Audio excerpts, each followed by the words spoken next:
लेना, किसी के सेकंड हाउस में शनि दिख जाए ना, तो आप उसको जरूर बोलना कि भाई देख, तेरा धन बनने के बहुत चांसेस हैं।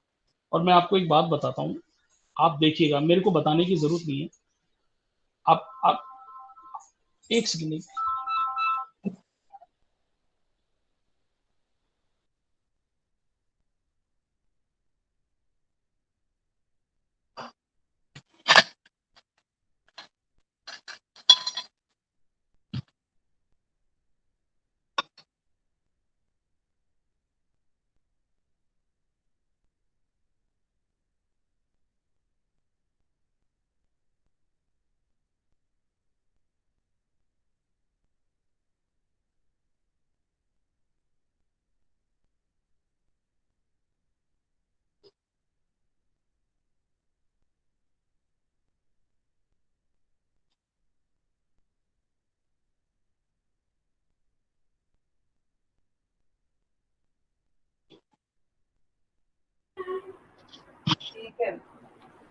शनि अगर फर्स्ट हाउस में हुआ तो आपको लगन, आपका लगन पे आपको ध्यान देना पड़ेगा, अपने सेल्फ पे, ओन सेल्फ पे, किस तरह से? अपनी हेल्थ पे, बिकॉज शनि अगर लगन का कारक है तो शनि आपका लगन is what the whole body. Sir आगे सॉरी, मैं क्या कह रहा था, हाँ, तो आप लोग सब जानते हैं कि इस दुनिया में जो जो मल्टी बिलियनियर लोग हैं ना, आप देखना सब शनि से रिलेटेड काम करते हैं। अदानी ले लो आप, पेट्रोल, नेचुरल गैस, जमीन के नीचे जितनी चीजें हैं सबसे, मतलब, और दुनिया में जो भी सबसे बड़ी लड़ाई है, अमेरिका इराक ईरान इन कंट्रीज पे क्यों हमला करना चाहता है? For a simple oil. ये सब शनि देता है। आप अंबानी देख लो, अदानी देख लो, आप ये जितने एक कंपनी का नाम है एक्सॉन मोबिल, आपने सुना होगा, जो पेट्रोलियम में डील करती है, मतलब it is the world's largest petroleum company. तो शनि की वजह से इतने लोग करोड़पति अरबपति हैं, आप यकीन नहीं कर सकते। स्टील कंपनीज ले लो आप, स्टील कहां से आता है? आयरन और कम्स अंडर द अर्थ। तो शनि क्या है? जमीन के नीचे जितनी चीजें हैं सब शनि। जमीन से जो भी निकल रहा है, be it natural gas, be it oil, petroleum, सब कुछ शनि इसमें है। वेजिटेबल्स को, फ्रूट्स को भी कह सकते हैं सर, फ्रूट्स बिल्कुल और मैम। वेजिटेबल मसाले। शनि जो है ना मैम, जितनी आप क्रॉप्स देख रहे हो, जो जो अर्थ, जिसको न्यूट्रिएंट्स अर्थ के अंदर से मिलता है, शनि उन सब का कारक है मैम। शनि हमारी वेजिटेबल्स इन सब का भी कारक। इसमें मरकरी का भी रोल आता है, बट मेजरली शनि को मानते हैं। आप स्टील इंडस्ट्री में बता रहा था, ऑयल इंडस्ट्री, इवन जो प्लास्टिक, आप जानते हैं, अगर आप में से कुछ लोग जानते हो कि plastic is a by product of petroleum, मतलब अगर पेट्रोल और क्रूड ऑयल से मिला के प्लास्टिक बनता है, तो प्लास्टिक इंडस्ट्री भी बहुत हद तक शनि है। जितनी बड़ी बड़ी मशीनरी आप देखते हो जो लोहे से संबंधित है, एवरीथिंग इज शनि। तो शनि, ऐसा नहीं है शनि बैठा है आपको राजा बनाने के लिए, बट प्रॉब्लम वही है कि हम उससे उससे कितना मतलब कितना लाभ उससे हम ले सकते हैं।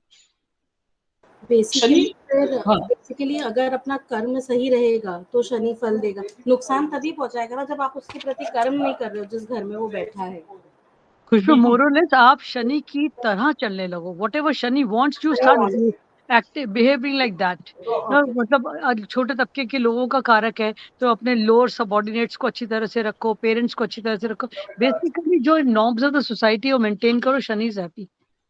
एब्सोल्युटली। शनि बिल्कुल भी इमोशनल प्लैनेट नहीं है। तो आप शनि को किसी भी और तरह से खुश नहीं कर सकते हो सिवाय doing the correct actions. Because मैंने बोला ना, Shani is your time keeper. Shani को उस दिन भी मैं आई थिंक क्लास में, इसी क्लास में बोल रहा था या दूसरी क्लास में बोल रहा था, इसी में बोल रहा था कि मैरिज के लिए हमें शनि की परमिशन चाहिए।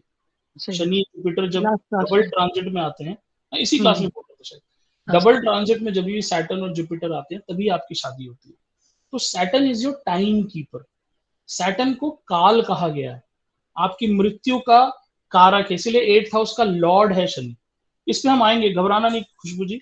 हर हाउस का ना एक नेचुरल कारक है। जैसे फर्स्ट हाउस आत्मा है, तो इसलिए उसका कारक सूर्य को बनाया गया।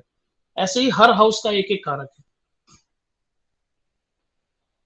तो सर जब हम डबल ट्रांजिट की बात करते हैं तो दैट मीन्स सैटर्न हमारा नेटल सैटर्न पे एस्पेक्ट करे या जैसे मैरिज के लिए 7th हाउस पे एस्पेक्ट करे, और डबल ट्रांजिट से थोड़ा सा कंफ्यूजन हो रहा है sir. Can you explain me double transit, what do you mean by double transit? Double word इसलिए बोलते हैं कि सैटर्न और जुपिटर हाँ, दोनों का अच्छा, ट्रांजिट, आई गॉट इट. इसलिए उसको सैटर्न डबल और बोलते हैं, जुपिटर का किस हाउस पे आ रहा है? ट्रांजिट होता है, Yes, इसलिए I उसको got it. डबल बोलते हैं. तो शनि आपको मालूम है, शनि के आसपास एक रिंग है. अगर हम मॉडर्न शनि की बात करें, आपने शनि की जो पिक्चर्स देखेंगे उसके आसपास एक रिंग है. तो शनि क्या है ना, अपने आकार से बड़ा दिखाई देता है. तो शनि वाले जो लोग भी होते हैं जिनके लग्न में शनि मिलेगा, ये बहुत जेनेरिक एक प्रिडिक्शन है, बट वो पतले और लंबे होते हैं. वो मतलब उनको बड़ा रहते हैं. वो जुपिटर का लग्न में होना मतलब वो आदमी, उसका वेट बड़ा होगा. मेरे जुपिटर में लग्न है तो मेरा 100 किलो से ऊपर वजन है, बहुत नॉर्मल है. इसलिए मैं कम भी नहीं करता हूँ कि जब लग्न में जुपिटर ही बैठा है तो क्या करना. तो और जिसके शनि होगा, वो शनि क्या है ना, मतलब एक कुंठित आदमी, वो आदमी उसका वजन बढ़े ऐसा बड़ा कम होता है.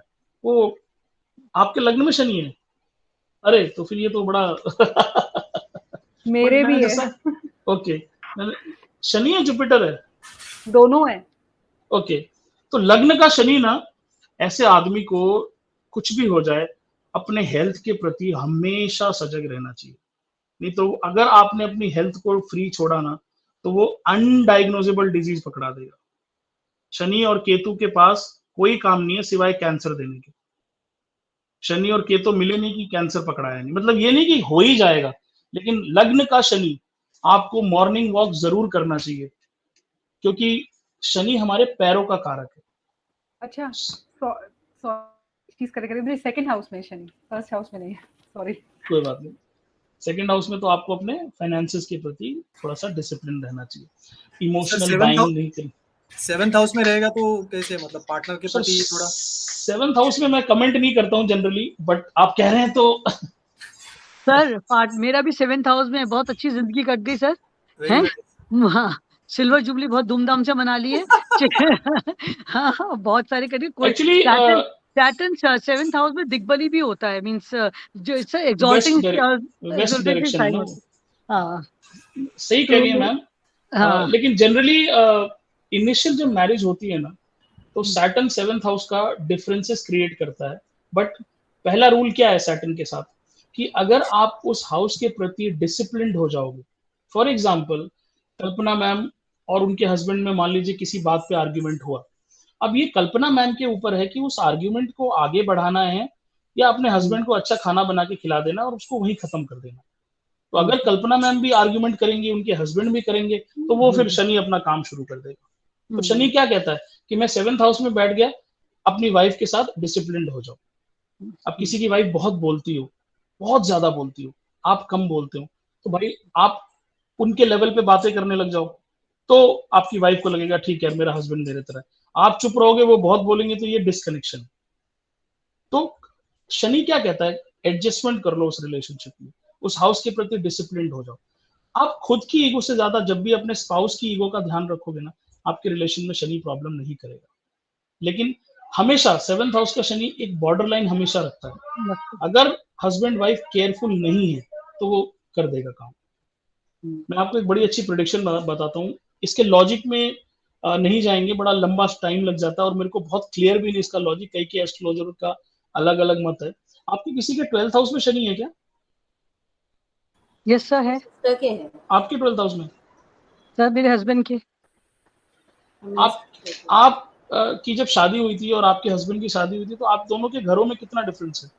How far is your Maika and Sasural? Sir, we both are from Delhi only. I am from Southern Enclave and he's from Pashchim Vihar. Exactly. Pajaibak. तो 12th हाउस का शनि ना, ये गारंटी करता है कि आपकी शादी आपके घर के बहुत नजदीक होती है. Oh, I see. ये एक प्रेडिक्शन आप लोग नोट कर लो. ये कुछ होता है ना, स्टनिंग प्रेडिक्शन देने के काम आती है चीजें. एक पहले विजुअल में रिपीट कर देना, उसका फंडा भी बताना प्लीज. फंडा बहुत 1-1.5 घंटा लग जाएगा फंडा समझने. फंडा छोड़ दो, फंडे पे हम बाद में आएंगे. पर सैटर्न इन 12th हाउस आपकी शादी आपके घर के बहुत नजदीक करा देता है वो. और जिसके लग्न में शनि होता है ना, उसको ये वीपी गोयल साहब का प्रिडिक्शन है और वो ऐसा क्लेम करते हैं कि ये जनरली सही होता है, बिकॉज हमारे चारू जी के चारू जी के सेकंड हाउस में लग्न का शनि क्या करता है ना, उस आदमी को ससुराल में इज्जत नहीं मिलती है। हाँ, अच्छा, उस आदमी को ससुराल वाले ना बहुत मतलब अजीब ढंग से देखते हैं। उसके साथ ससुराल में कुछ एक ऐसे, जैसे फॉर एग्जांपल एक दामाद अपने ससुराल गया और उसने अपनी साली के साथ कुछ मजाक किया। अब उस मजाक को ससुराल वालों ने एक रंग दे दिया कि वो साली को दूसरे ढंग से देख रहा था, मतलब एक अच्छी नजरों से नहीं देख रहा था। तो वो दामाद के ऊपर एक स्टैंप लग गया पूरी लाइफ लॉन्ग कि भाई ये घर में आएंगे और ये सालियों को क्या है, बुरी नजर से देखते हैं। कुछ दामाद ऐसे होते हैं जो सालियों के साथ होली भी खेलते हैं, तब भी कोई बुरा नहीं मानता है। और कुछ दामाद ऐसे होते हैं जो थोड़ा सा मजाक कर लेते हैं तो उनके ऊपर एक स्टैंप लग जाता है कि भाई इसकी नीयत खराब है, he is not a good man. तो फर्स्ट हाउस का शनि जनरली वीपी गोयल साहब ये बताते हैं कि वो ससुराल में आपकी इज्जत खराब करता है, आपकी रिस्पेक्ट को कम कर देता है। तो फर्स्ट हाउस में शनि वालों को ससुराल से कम रिलेशन रखना चाहिए। So is the girl, so is the boy, so is the girl, so is the boy. Girl अगर किसी लड़की की फर्स्ट हाउस में शनि हो तो उसको कोशिश ये करनी चाहिए कि वो अपने हस्बैंड को लेके ससुराल से दूर रहने लग जाए, अलग रहने लग जाए, बिकॉज ससुराल में she will never get respect. बहुत मुश्किल होता है। ये मेरी प्रेडिक्शन नहीं है, ये ग्रेट वीपी गोयल साहब की प्रेडिक्शन है और उनकी प्रेडिक्शन पे डाउट करना मतलब हमारी औकात से बाहर की चीज है। तो आप लोग मैं बोलना चाहूंगा कि मेरी लाइफ क्या में करना है, सॉरी मैं कह रही खुशबू तुझे क्या करना है समझ में आ गया ना? हाँ बाकी है ना, सोच लेंगे। आप वीपी गोयल साहब एक ऐसे एस्ट्रोलॉजर हैं जिन्होंने एक टर्म कॉइन की जिसको बोलते हैं सरल ज्योतिष। उनको ये हेडेक थी कि ज्योतिष लोगों को समझ में नहीं आता। तो आप अमेजोन पे जाके ना आज जितनी बुक्स वीपी गोयल साहब की अवेलेबल हैं आप वो सारी मंगा लो। आपको एस्ट्रोलॉजी वो इतनी सरल तरीके से समझा देंगे ना कि आपको भी नहीं समझ में आएगा कि ये हुआ क्या है। चाहे वो एक्सॉल्टेशन डेबिलेशन हो, चाहे वो दृष्टियां हो, चाहे वो प्लैनेट्स हो, चाहे वो योगाज हो, मतलब जबरदस्त। और कौन सी बुक है? जो भी बुक्स आपको, वीपी गोयल नाम है उनका, बहुत सारी बुक है और उनकी 2 बुक तो आप जरूर खरीदना। उसका नाम है सरल ज्योतिष पार्ट 1 एंड सरल ज्योतिष पार्ट 2। सर उनके वीडियोस या यूट्यूब पे वीडियोस हैं उनके, बहुत सारे वीडियोस हैं। He also teaches in Bharati Vidya Bhavan. He's a very senior teacher of Bharati Vidya Bhavan, and he is contemporary to KN Rao साहब। KN Rao साहब के साथ उन्होंने बहुत काम किया हुआ है। सर हम पढ़े हुए हैं उनसे। आप पढ़े होंगे, बिल्कुल। KN राव सर से ही पढ़े हुए हैं। अरे मैम, दैट टाइम ही यूज्ड टू टेक क्लासेस। अब तो खैर ही इज बहुत ज्यादा ओल्ड हो गए, उस टाइम वो क्लासेस लेते थे। मतलब आप अगर अपने पैर आगे करें तो मैं आपके पैर छू लूंगा, बिकॉज आपने KN राव साहब से पढ़ाई करी है। ये मेरे लिए बहुत सौभाग्य की बात है। और तो शनि पे वापस आते हैं। शनि पे सनलाइट नहीं पड़ती है, इसलिए शनि बहुत ठंडा प्लैनेट है। तो कभी आप प्रिडिक्शन कर रहे हो ना और 12th हाउस का रिलेशन सैटर्न के साथ आ रहा हो तो आप बहुत आसानी से उसको बोल सकते हैं कि बेटा या तो तुम कनाडा जाओगे या ऐसी कंट्रीज में जाओगे जहां बहुत ठंड पड़ती है, क्योंकि शनि जो है ना वो बहुत ज्यादा ठंडा प्रदेश है।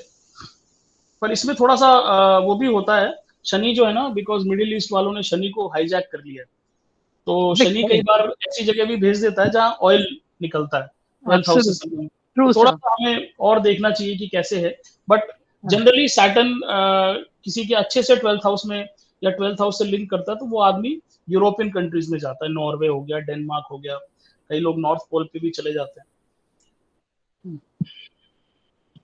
शनि सेकंड हाउस में एक बड़ी जेनेरिक प्रेडिक्शन है कि ऐसा आदमी खाने के प्रति ना बिल्कुल झिकझिक नहीं करता। उसको बासी खाना दे दो, उसको ठंडा खाना दे दो, वो खाने की इतनी रिस्पेक्ट करता है ना कि वो फूड वेस्ट नहीं कर सकता। प्लीज मैं बोलना चाहती हूँ, मत रोकना मुझे, एज इट इज सही है। मैं इतनी रिस्पेक्ट करती हूँ खाने की, मैं फेंक नहीं पाती हूँ। I prefer giving to my maid और आई ईट माई सेल्फ, और इसलिए मैं खाने का डोनेशन भी करती हूँ, since I really respect food. तो शनि इन सेकंड हाउस हमेशा खाने, बिकॉज शनि भोजन प्रोड्यूस करने में पूरा शनि का हाथ है। जितना भी क्रॉप आप देख रहे हो ना, वो सब उसको जमीन के नीचे से न्यूट्रिएंट्स मिलता है। इसीलिए जो भी व्यक्ति खाना वेस्ट करता है, शनि का नंबर 1 दुश्मन है वो। शनि का सबसे बड़ा रेमेडी है, शनि क्या है? लेबर क्लास का कारक है। जितनी भी लेबर क्लास हो रही है, तो अगर आपकी साढ़े साथी चल रही हो, तो भगवान के लिए ऑटो रिक्शा वाला हो गया, सब्जी वाला हो गया, रिक्शे वाला हो गया, लेबर हो गया, प्लीज उनके साथ 10 रुपए 20 रुपए के लिए झिक मत करो, नहीं बिल्कुल मत करो। नहीं तो ऐसा पटकेगा शनि, ऐसा पटकेगा आपको कि वो 10 रुपए जो आपने बचाए हैं ना, उसकी जगह 10,000 रुपए निकलवा देगा आपकी जेब से। तो अगर कोई सब्जी वाला आपकी गली में आता है, बेचारा धूप में अपनी वो ठेला घुमा रहा है और वो बोलता है मेरा आलू 40 रुपए किलो है, आप उसे चुप करके 40 रुपए दे दो। और शनि की सबसे बढ़िया रेमेडी बता रहा हूं, आप अपने हाथ से भोजन बनाओ और किसी गरीब को खिलाओ। सारी रेमेडी एक तरफ है, तेल तिल और ये पता नहीं क्या क्या रेमेडीज चलती हैं। Simple remedy, if you can make a low class person happy. इसीलिए जिस घर में मेड आती है, प्लीज मेड का पैसा कभी मत मारो। आपको लगे ना कि मेड मेरे को पागल बना रही है, 2 छुट्टी ले ली। कुछ लोग अरे बहुत खतरनाक लोग होते हैं, मेड ने महीने में 1 छुट्टी मारी, उसकी 1 दिन की तनख्वाह काट ली। जब भी 7.5 आएगी ना, ऐसा आदमी जरूर पटका जाएगा। आप मेड की तनख्वाह मत काटो, क्योंकि 1 दिन का उसका पैसा ना उस मेड के लिए बहुत मैटर करता है। तो आप उसको धमका दो कि मैं तुम्हारी सैलरी काटूंगी, लेकिन जब सैलरी देने का टाइम है तो पूरे पैसे दे दो, ताकि मेड वो डर में रहना चाहिए। डिसिप्लिन, शनि कहते हैं डिसिप्लिन करो। तो जितने भी लोग के अंडर में काफी जूनियर्स काम करते हैं, या जितने भी लोग कोई फैक्ट्री चलाते हैं या कुछ चलाते हैं जिनके अंडर में सर्वेंट्स काम करते हैं, रिस्पेक्ट योर सर्वेंट्स। और रिस्पेक्ट कैसे करनी है? उनको खाना खिला दो। आई थिंक कल्पना मैम के जाने का टाइम हो गया। नहीं अभी नहीं। ओके, ठीक है। पता चल तो जाएगा सर, जैसी बेल बजेगी ना, आई एम ऑलमोस्ट रेडी, जैसी बेल बजेगी तो मैं डिस्कनेक्ट कर दूंगी। एक और चीज, शनि इज बेसिकली वायु तत्व। हर प्लैनेट का एक तत्व है। तो सन अग्नि है, आप नोट कर लो। सूर्य अग्नि तत्व है, चंद्रमा जल तत्व है, मंगल अग्नि तत्व है। राहु केतु को कोई तत्व नहीं दिया गया, बिकॉज उनके पास कोई बॉडी ही नहीं है। और सूर्य चंद्र राहु गुरु आपका ईथर है, स्काई तत्व है, आकाश तत्व। और गुरु के बाद शनि हमारा वायु तत्व है, एयर। बुध इज अर्थ, पृथ्वी तत्व। मरकरी इज पृथ्वी तत्व एंड शुक्र इज अगेन जल तत्व। तो ये प्लैनेट्स के तत्व हैं। तो सैटर्न क्या है? सैटर्न वायु तत्व है। इसीलिए सैटर्न को, चारू जी आपकी आवाज नहीं आ रही। शुक्र जल तत्व। जल। तो सैटर्न जो है ना, चंद्रमा और शुक्र जल तत्व है। जल तत्व है। सूर्य और मंगल अग्नि तत्व है। सिर्फ जुपिटर है जो आपका आकाश तत्व है, ईथर। जो ये स्पेस आप देख रहे हो ना, हमारी बॉडी में आकाश कहाँ पे आपको मालूम है?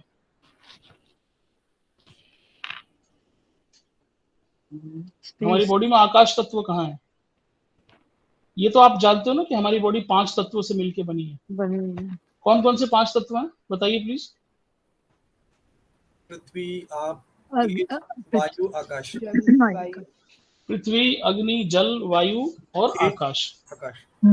तो आपके में किसी की एंडोस्कोपी हुई है कभी?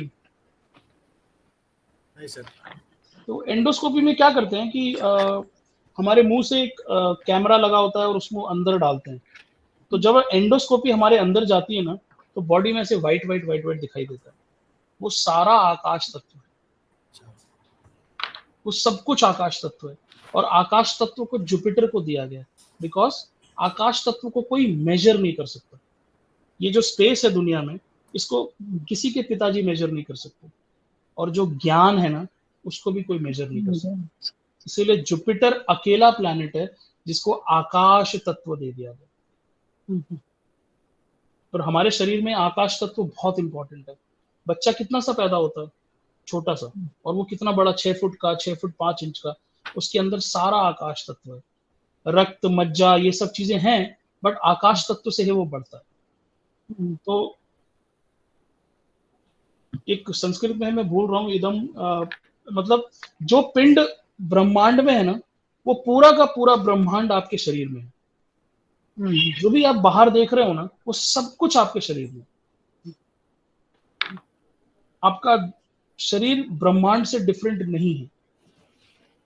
यही एक रीजन है कि हमारे प्लैनेट्स हम पे असर करते हैं, बिकॉज वो भी 5 तत्वों से बने हैं, हमारा शरीर भी 5 तत्वों से बना हुआ है। आप भगवान बोलते हो ना, भगवान, तो भ से भूमि, ग से गगन,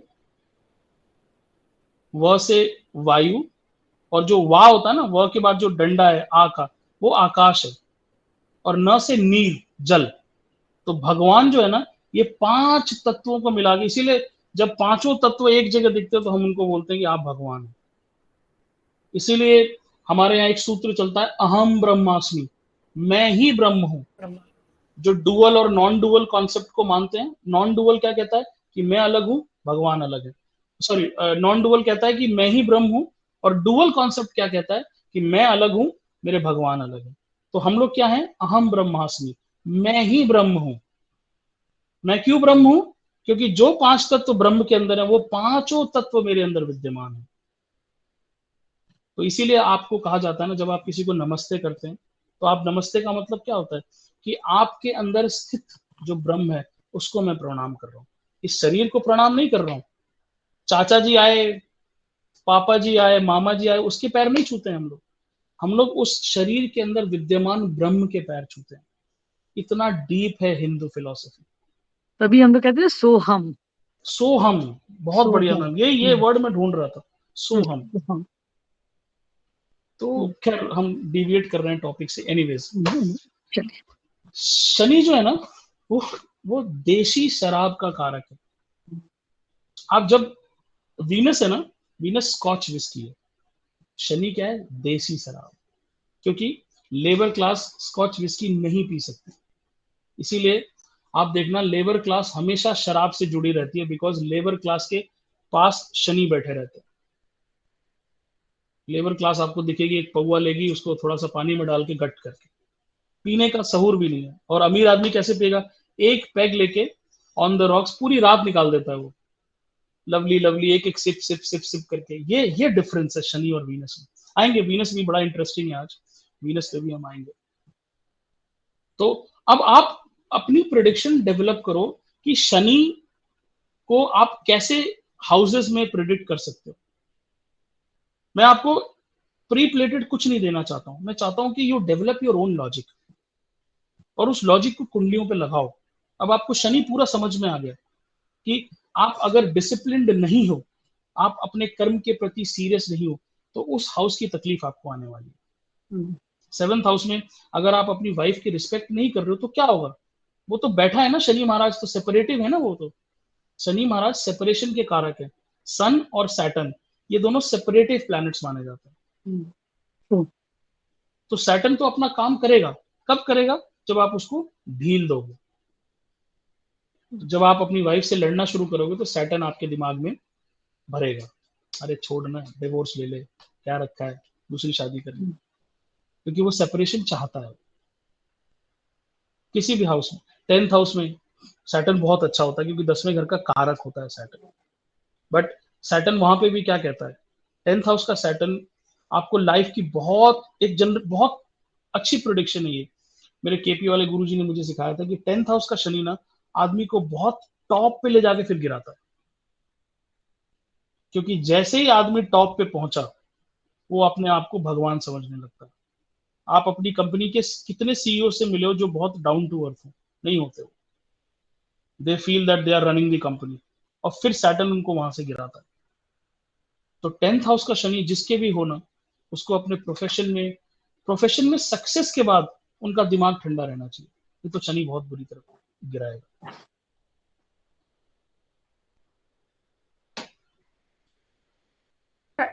एक चीज पूछना, जैसे आपने भी कहा कि 10th हाउस का शनि टॉप पे ले जाकर गिराता है, राइट? पर ये प्रेडिक्शन तभी सही होगी जब वो शनि का कहा नहीं मानेगा, राइट? अगर वो रिस्पेक्ट करेगा, बहुत डाउन टू अर्थ है, सब कुछ तरीके से डिसिप्लिन फॉलो कर रहे हैं, तब तो शनि इतना हार्म नहीं करेगा। तो इनफैक्ट तब तो शनि उसको मतलब ऊंचाइयों पे लेके गया ही है, फिर तो कोई बात ही नहीं। पर फिर भी ऐसा माना जाता है कि 10th हाउस का शनि एक बार प्रोफेशन में दिक्कत देता ही देता है, देगा ही देगा। मतलब अगर वो इगोइस्टिक नहीं होगा ना, तो क्या होता है, कई बार आदमी रेजिग्नेशन इसलिए डाल देता है कि उसको लगता है कि मेरे को कोई भी कंपनी हायर कर लेगी, ऐसा सोच के वो नोटिस पीरियड अपना डाल देता है। बट होता क्या है कि उसको किसी कंपनी से कॉल ही नहीं आता, या आता भी है तो आधी सैलरी का कॉल आता है, यहाँ पे गड़बड़ शुरू हो जाती है। तो 10th हाउस का सैटर्न कभी ना कभी प्रोफेशन में प्रॉब्लम देता है। बेसिकली शनि बहुत वो भी हो जाता है ना, जैसे वो वैल्यूज बहुत हाई होती है। जैसे अगर लग्न में शनि है तो वैल्यूज ऑलरेडी हाई है, दृष्टि 10th हाउस पे दे ही रहा है, तो वो ऑटोमेटिकली अगर उसको लगता है वैल्यूज सही नहीं है कंपनी की, तो वो वैसे ही छोड़ देता है कि मैं यहाँ काम नहीं कर सकता। खुशबू जी, this is the most beautiful explanation anybody can give about Saturn and its दृष्टि, और आप कहते हो कि आपको बेसिक्स नहीं आते। गुड जॉब खुशबू जी। मैंने कल इसके लिए आपको बहुत अच्छे से समझी कल मैं। This is what I want, ये this is how you develop logic. मैंने बोला ना कि आपको फॉर्च्यून टेलर नहीं बनना है, आपको स्टोरी टेलर बनना है। खुशबू ने एक छोटी सी स्टोरी सुनाई, सबको समझ में आई होगी।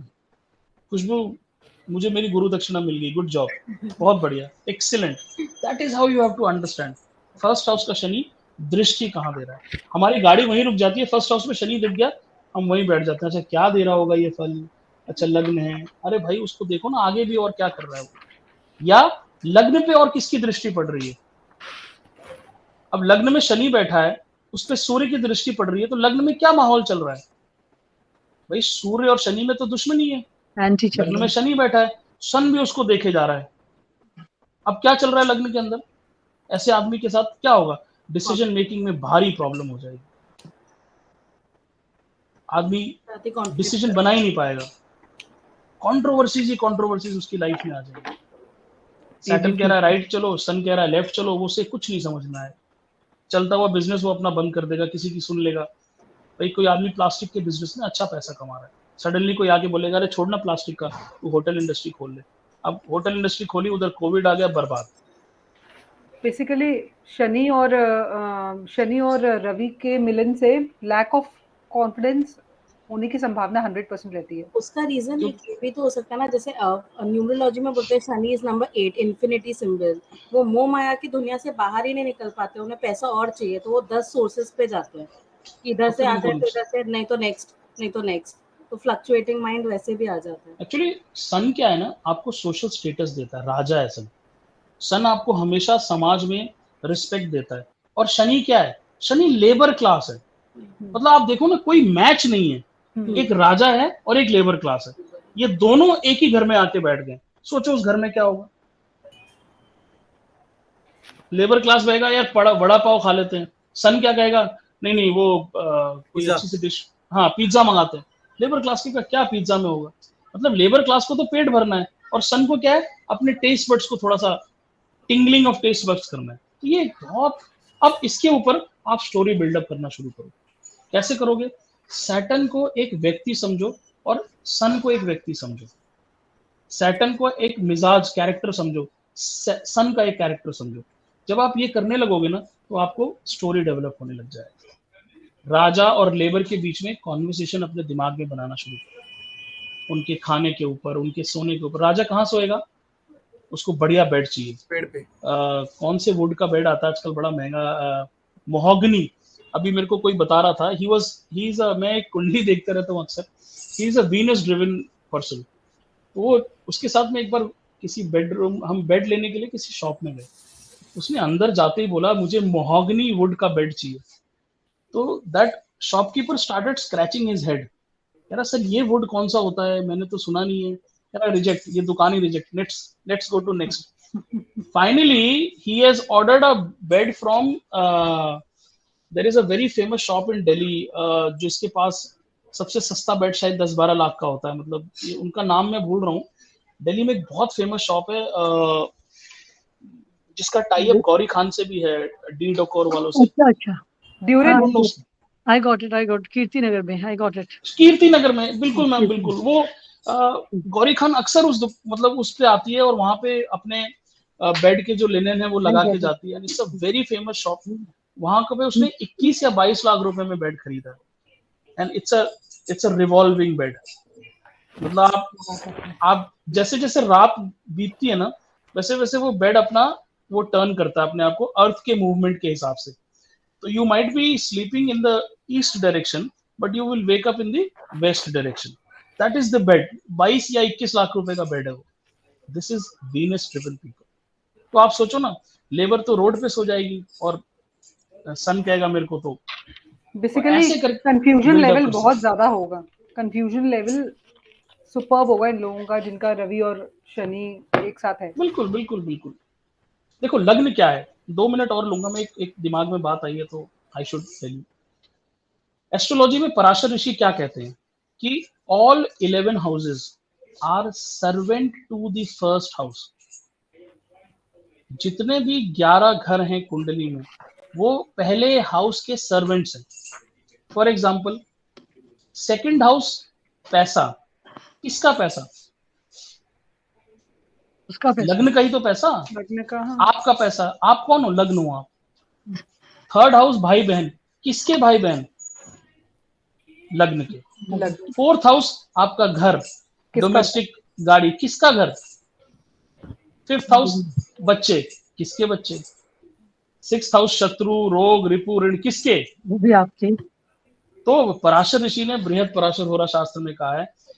इसीलिए अच्छा जो एस्ट्रोलॉजर होता है ना, वो 15-20 मिनट तो लग्न को ही अध्ययन करने में लगा देता है कि इस आदमी को कौन देख रहा है, ये आदमी किन प्लैनेट से इन्फ्लुएंस्ड है। सिंपल, आप अगर ये पकड़ लो ना कि लग्न में क्या चल रहा है, लग्न में कौन सा प्लैनेट है, लग्न का लॉर्ड कहाँ है, लग्न का लॉर्ड बैठा कहाँ है, लग्न को दृष्टि कौन दे रहा है, PAC, पोजीशन एस्पेक्ट कंजंक्शन, यही 3 फंडे होते हैं। और मैंने एक नया ऐड किया, T फॉर ट्रांजिट। सो एक पैक्ट होता है, PACT, position aspect conjunction and transit. ये बस this in these 4 ways you can depict any kundali in the world. So position of planets in the lagna, aspect of planets on the lagna, and C is conjunction in the lagna, and T is transit के time पे लग्न में क्या चल रहा है, PACT. This is how you decode any kundali in the world. अगर आप इन 3 चीजों को पे दिमाग लगाते हो तो मैं तो चारू जी और कभी मेरी डिस्कशन होती है तो चारू जी भागती हैं, थर्ड हाउस में देखती हैं, फोर्थ हाउस। मैंने कहा रुक जाओ, पहले फर्स्ट हाउस इसका डिकोड करते हैं। फर्स्ट हाउस पे अगर आपने 15 मिनट लगा लिए ना, तो सामने वाला आदमी आपके सामने शीशे की तरह उतर के आ जाता है। तो इसीलिए लग्न के सारे सर्वेंट्स हैं। आप जब भी कुंडली देखो ना, तो लग्न के विद रिस्पेक्ट में चीजें बताना शुरू करो, आपकी प्रेडिक्शन 100% एक्यूरेट हो जाएगी। तो लग्न इज योर हेड। तो पूरी बॉडी को हमारा हेड कंट्रोल कर रहा है, तो पूरी कुंडली को हमारा लग्न कंट्रोल कर रहा है। राजेंद्र जी कुछ कहना चाह रहे हैं? हाँ सर, शनि देव का आपने बताया कि शनि जो हाउस में है वहां पे आपको बढ़ोतरी देगा और बाद में गिराएगा नीचे, ठीक है। हाँ। तो शनि की दृष्टियां भी उसी टाइप रहती है 3, 7, 10 मतलब। हाँ, शनि की दृष्टि तो और भी खराब है। अच्छा। शनि जहाँ पे दृष्टि देगा वहां तो श्योर शॉट है कि वहां शनि क्या है। आपने शनि की स्पेलिंग लिखो, आप SATURN लिखते हो ना, मैं हाँ। शनि को लिखता हूँ SAD, सैड टर्न। आपकी लाइफ का बुरा मोड है वो। अच्छा। सैटर्न। आप जब ये समझ लोगे ना कि सैटर्न क्यों कहते हैं, इट्स अ सैड टर्न। तो शनि जब भी एक्टिवेट होगा ना, आपको एक दुखद मोड देगा वो। Saturn is grief. आप उसकी लाइफ में देखो ना हो क्या रहा है, ग्रीफ ही ग्रीफ तो चल रहा है सैटर्न की लाइफ में। राजेंद्र जी खुश हैं तो मैं राजेंद्र जी से जब बात करूंगा ना, तो राजेंद्र जी की खुशी मुझे रिफ्लेक्ट होगी। लेकिन अगर राजेंद्र जी गुस्से में है ना, तो मैं राजेंद्र जी से बात करूंगा तो राजेंद्र जी का गुस्सा मुझ पर रिफ्लेक्ट होगा। मैं जैसे पूछूं राजेंद्र जी और कैसे हैं आप, घर में सब ठीक है, अगर राजेंद्र जी अच्छे मूड में, हाँ पांडे जी सब कुछ अच्छा है, लेकिन अगर राजेंद्र जी को गुस्सा है तो क्या बोलेंगे, नहीं पांडे जी अगर अच्छा नहीं होगा तो क्या आप अच्छा करोगे, इस तरह के आंसर आएंगे। तो सैटर्न की लाइफ में इतना ग्रीफ है कि वो हमें भी ग्रीफ देता है। तो और ग्रीफ कब नहीं देगा, जब आप अपने एक्शंस को ठीक कर लो। मुझे समझ नहीं आता कि एस्ट्रोलॉजर्स 7.5 में एक्शंस ठीक करने को क्यों बोलते हैं। आप में से जितने भी लोग ड्रिंक करते हैं ना, मैं सबसे हाथ जोड़ के निवेदन करता हूँ कि किसी दिन भी आप शराब पियो, शनिवार के दिन शराब मत पियो। अब कोई कहे कि मेरे को कोई फर्क नहीं पड़ता और मैं तो ये हूँ और लॉजिकली, बट सैटरडे का ड्रिंक करना ना इज नॉट गुड। सर ये नॉनवेज के लिए भी एप्लीकेबल है क्या ये? किसी भी चीज के लिए शनि मांस और मदिरा के बहुत अगेंस्ट है। बहुत अगेंस्ट है, मतलब बहुत क्लासिक्स अगेंस्ट। में लिखा हुआ है मांस और मदिरा का वर्ड यूज करा, that's why I am using the same language कि शनि इज वेरी अगेंस्ट मांस एंड मदिरा के बहुत अगेंस्ट है। तो you know if you can avoid non veg and hard drinks during certain period it will be good to you. एक आपको मैं सिंपल चीज बताता हूँ, आप में से कोई ऐसा नहीं है जो इस चीज को ना करेगा। हमारे हिंदू धर्म में शनिवार को एक स्पेशल चीज बनाने को बोली गई है। क्या है वो?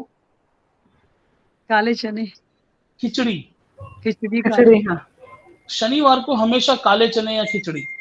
इसका ये मतलब है, खिचड़ी क्या है? सबसे सादा भोजन है खिचड़ी। तो सैटर्न को रिस्पेक्ट देने के लिए हमें बोला गया कि बेटा आप मंडे टू फ्राइडे और संडे कुछ भी खाओ, बट शनिवार को खिचड़ी खाओ। मतलब खिचड़ी खाने का मतलब है कि शनिवार का आपका जीवन ना बहुत सादा होना चाहिए। शनिवार को आप खिचड़ी खाओ ताकि आप मांस मदिरा इन सब चीजों से दूर रहो। तो सैटर्न हमने फिनिश कर लिया है। Let's move on to next topic which is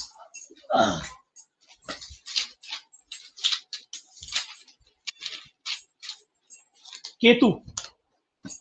एक चीज और मैं कहती, हर प्लैनेट की 7th दृष्टि होती है, तो शनि की 7th दृष्टि कुछ डिफरेंट प्रभाव डालेगी या जो नॉर्मल सैटर्न की दृष्टि होती है वैसे बिहेव करेगी? तो जितनी भी दृष्टियां होती है ना, सबसे मजबूत दृष्टि 7th होती है। इसको बोलते हैं ना 100% रिजल्ट देने वाली दृष्टि 7th होती है। 3 और 10 हल्का रिजल्ट देते हैं, बट 7th दृष्टि, तो 7th दृष्टि तो मतलब शनि की जहां पड़ेगी वो तो डायरेक्ट इम्पैक्ट है। 3rd और 10th में थोड़ा सा आप सोच सकते हो कि कुछ कम इम्पैक्ट आएगा, बट 7th में डायरेक्ट इम्पैक्ट है।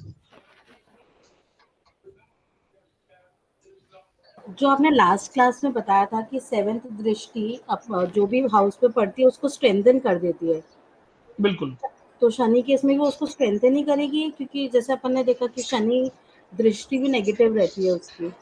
हाँ, डिपेंड करता है, मतलब अब ये ना प्लैनेट्स पे डिपेंड करेगा। शनि की 7th दृष्टि अच्छी नहीं होगी, लेकिन स्ट्रेंथन कैसे करेगा शनि? जब आप उस हाउस के कर्मा को में डिसिप्लिन हो जाओगे तो वो बहुत स्ट्रेंथ दे देगा।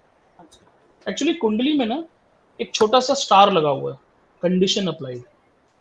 हर रूल जो कुंडली में है ना, आप उसके साथ अपने आप ना एक कंडीशन अप्लाइड लगा दिया करो, कंडीशन अप्लाइड। तो ऐसा ऐसा कोई रूल नहीं है जिसके साथ कंडीशन अप्लाइड ना हो। तो शनि 7th हाउस में बहुत अच्छी दृष्टि देगा, लेकिन थोड़ा सा दिक्कत तो करेगा, नो डाउट्स।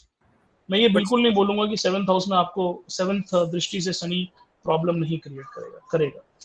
सर बढ़ोतरी नहीं देगा ना, जैसे खुद हाउस में जो हाउस में बैठा है वहां पे बढ़ोतरी देके नीचे लाता है, वैसे 3, 7, 10 के लिए नहीं करेगा बेसिकली। नहीं करे, मतलब डायरेक्ट वो इम्पैक्ट गलत इम्पैक्ट ही देता है, गलत इम्पैक्ट ही देता है। तो 7.5 तो सब जानते हैं ना आप लोग कि मैं भी कहने ही वाली थी कि एक बार वो 7.5 और ढैया के बारे में, ढैया में क्या फर्क होता है, 7.5 क्या होती है? 7.5 तो पता है, ढैया क्या होती है? ढैया कुछ नहीं होती। शनि एक राशि में 2.5 साल तक रहता है, तो 3 ढैया मिला के एक 7.5 हो जाती है। अच्छा, ओके। ढैया तो मतलब एक घर। हाँ, 7.5 की पहली फर्स्ट फेज को ढैया बोलते हैं, फिर दूसरे को भी ढैया, तीसरे को भी ढैया। और 7.5 क्या होती है कि सपोज आपका नेटल मून, मतलब आपके जब आपका जन्म हुआ उस समय आपका चंद्रमा 5वीं राशि में था, लियो राशि में। तो जब सैटर्न नेटल मून से एक पहले, मून के ऊपर और एक बाद आ जाता है, उस इफेक्ट को 7.5 बोलते हैं। And 7.5 is only applicable during transit of Saturn. तो अगर मान लो अभी जैसे सैटर्न हमारा 11th राशि में से जा रहा है, तो जिस किसी का नेटल मून मान लो मीन राशि का है, तो उसकी 7.5 स्टार्ट हो गई है, क्योंकि चंद्रमा नेटल मून में मीन राशि में है, 12th राशि में, तो सैटर्न उससे एक पहले आ चुका है। तो 7.5 का आपका फर्स्ट फेज शुरू हो गया है। फर्स्ट फेज क्या करता है, तन पे इफेक्ट डालता है, आपको हेल्थ इश्यूज देना शुरू करेगा। फिर 2.5 साल बाद क्या होगा, सैटर्न मीन राशि में आ जाएगा, मतलब आपके चंद्रमा के ऊपर आ जाएगा, तो आपके मन पे इफेक्ट डालेगा। और किसी भी हाउस से सेकंड हाउस क्या होता है, उसके धन का होता है, हमारे लग्न से सेकंड धन का होता है। तो जब सैटर्न चंद्रमा के सेकंड मतलब मेष राशि में आ जाएगा, तो आपके धन को खराब करना शुरू करेगा। तो इसीलिए सैटर्न जो है तन, मन और धन, इन तीनों पे अपनी 7.5 के टाइम पे अटैक करता है। ये ढैया और डबल 7.5 एक ही होता है क्या? डबल 7.5 करके तो कोई चीज मेरे को नहीं पता है। डबल 7.5 कई बार हाँ किसी के लाइफ में 2 बार 7.5 आ जाती है। जैसे 30 साल में वो एक जोडियक का राउंड पूरा करेगा, तो अगर किसी की एज 60 साल के ऊपर है तो उसको डबल 7.5 लाइफ में मिला होगा या मिलने वाला होगा। कल्पना जी का आ गया है। मिल चुका सर। अभी मेरा एक्चुअली धनु राशि है मेरी, तो अभी अच्छा वो हाँ, तो आपका 7.5 खत्म ही हुआ है। खत्म ही नहीं हुआ मतलब है। चल रहा है आपका 7.5। मतलब लास्ट फेज है। बिल्कुल बिल्कुल आपका लास्ट फेज है। जो मकर second मकर 7.5 है, वो 60 मकर से का कुंभ में जाएगा कब शनि सर, कुछ आइडिया? इसमें मकर से कुंभ में कब जा रहा है Shani? Then to wait so 28 को 28 हाँ, इसी साल जाएंगे मेरे ख्याल से, या इस मंथ। ये मंथ का लास्ट 29 अप्रैल 29 अप्रैल है। 29 अप्रैल में जाएंगे। ठीक है सर, तो बस 2-3-4 दिन रह गए। 29 अप्रैल को जाएंगे। ठीक है जी। तो एक बार एक स्लाइड भी मैं आप लोगों से शेयर कर देता हूँ। अगर कुछ चीजें रह गई होंगी सैटर्न के बारे में तो हम फटाफट उसको गो थ्रू कर देंगे।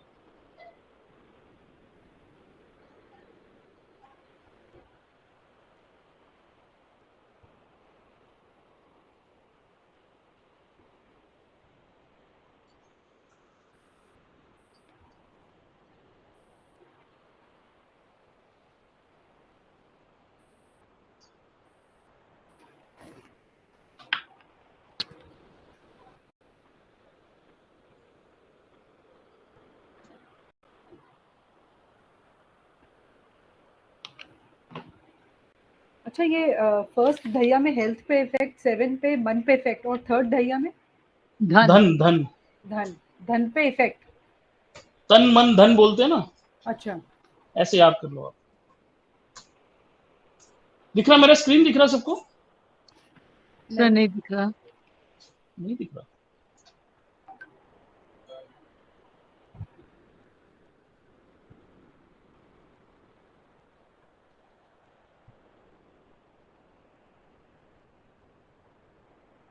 अभी दिख रहा है? Yes sir. Yes yes okay. तो ये सैटर्न की एस्ट्रोनॉमी हम लोग जानते हैं। Saturn is second largest planet in the solar system and its surface is made up of liquid and gas. ये सब जानने की जरूरत नहीं है। Saturn is tall, black, long limb, भी हमने सब देख लिया है। ये मैं शेयर कर दूंगा आप लोगों के साथ। ये स्टोरी मैंने सुनाई दी आपको। Black, dark blue, dark brown, these are the colors of Saturn. Saturn controls the air element of your body. So जितने भी आपके मसल्स हैं बॉडी के अंदर, they are controlled by the Saturn. तो अगर आपको सैटर्न के पीरियड में मस्कुलर पेन हो तो आपको प्राणायाम करना चाहिए। क्यों करना चाहिए? बिकॉज प्राणायाम से आप अपनी एयर को कंट्रोल करते हो, अपने शरीर की जो वायु है उसको कंट्रोल करते हो। Sir I will take your leave sir now. Okay, no problem ma'am, thank you so much ma'am. और सर आपने ये भी बताया था ना सैटर्न का बेस्ट रेमेडी वो अनुलोम विलोम प्राणायाम और बिल्कुल बिल्कुल, इसीलिए क्योंकि वो एयर एलिमेंट को रूल करता है। तो जब आप अपनी बॉडी का एयर ठीक कर लोगे ना, सैटर्न आपको प्रॉब्लम देना कम कर देगा, बंद नहीं करेगा वो, क्योंकि आपने कुछ ना कुछ कर्म तो गलत किए रहेगा, मतलब उसके हिसाब से। और वॉकिंग के लिए भी बताया है। हाँ, वॉकिंग के लिए और सैटर्न पैरों का कारक है, तो अगर आपका सैटर्न का पीरियड चल रहा है तो सुबह शाम वॉक करो आप। और ये सर ये कलर जो आपने बताया है, ये कलर मतलब we have to wear this colour during Saturn dasha और लाइक शनिवार को पहनना, ऐसा कुछ है क्या? नहीं ऐसा कुछ हो ऐसा, हाँ जनरली सैटर्न शनिवार को ब्लैक कलर करना चाहिए, बट मेरे को आइडिया नहीं है, मतलब थोड़ा मुझे चेक करना पड़ेगा। I can not give you a remedy which I am not confident of. तो नहीं, पर सैटरडे को ब्लैक नहीं पहनना चाहिए। हाँ मेरे ख्याल से ब्लैक पहनने से सैटर्न खराब होता है, but I am not sure. This is actually वो स्टोरी है कि शनि, बिकॉज शनि ब्लैक था एंड उसके पिता उससे नफरत करते थे, तो दैट्स व्हाई शनि को डार्क कलर्स पसंद नहीं है। अच्छा। तो इसलिए हाँ, बाकी चारू जी न्यूमरोलॉजी के हिसाब से बहुत कुछ आपको अलग से बता सकती हैं। ओके, सैटर्न को ना शूद्र माना गया है एस्ट्रोलॉजी में, सर्वेंट माना गया है। It represent hard work, sorrow, old man are also seen from Saturn. तो आप अपनी 7.5 में किसी बुजुर्ग के साथ अपशब्द का मतलब अपशब्द मत बोलो, specially with your old father. कई बार फादर हमारी बात नहीं सुनते हैं, टाइम पे दवा नहीं खाते हैं, और हम प्यार में उनको डांटने लगते हैं, तो we should not do that. Saturn is very trustworthy and honest. Saturn हमेशा मतलब एक अपना पॉइंट ऑफ व्यू रखता है ईमानदारी के बारे में। आयरन इसका एलिमेंट है, और ब्लू सफायर जिसको नीलम बोलते हैं, ये सैटर्न का स्टोन है। सैटर्न की direction is west, and Saturn gives you technical education. It is liquor, all oil, mining, metals, machinery, air, aviation, judiciary. All these professions are related to Saturn. And Saturn is related to longevity. आपकी आयु का कारक है। 8th house में Saturn बैठेगा, आप मृत्यु के लिए हाथ जोड़ लोगे भगवान से, पर आपको भगवान मारेंगे नहीं। मतलब आप रगड़ते रहोगे, आपकी मृत्यु नहीं होगी। बहुत बहुत लंबी उम्र देता है 8th हाउस का सैटर्न। और it gives you chronic diseases because it's a slow planet. तो पहले तो ये सैटर्न वाली बीमारियां डिस्कवर नहीं होती हैं, डायग्नोज नहीं होती हैं, और फिर इनका बहुत लंबा इलाज चलता है। तो Saturn gives you chronic diseases. Saturn की 2 राशियां हैं, कैप्रिकॉर्न और Aquarius. And we are finished with Saturn. Any questions?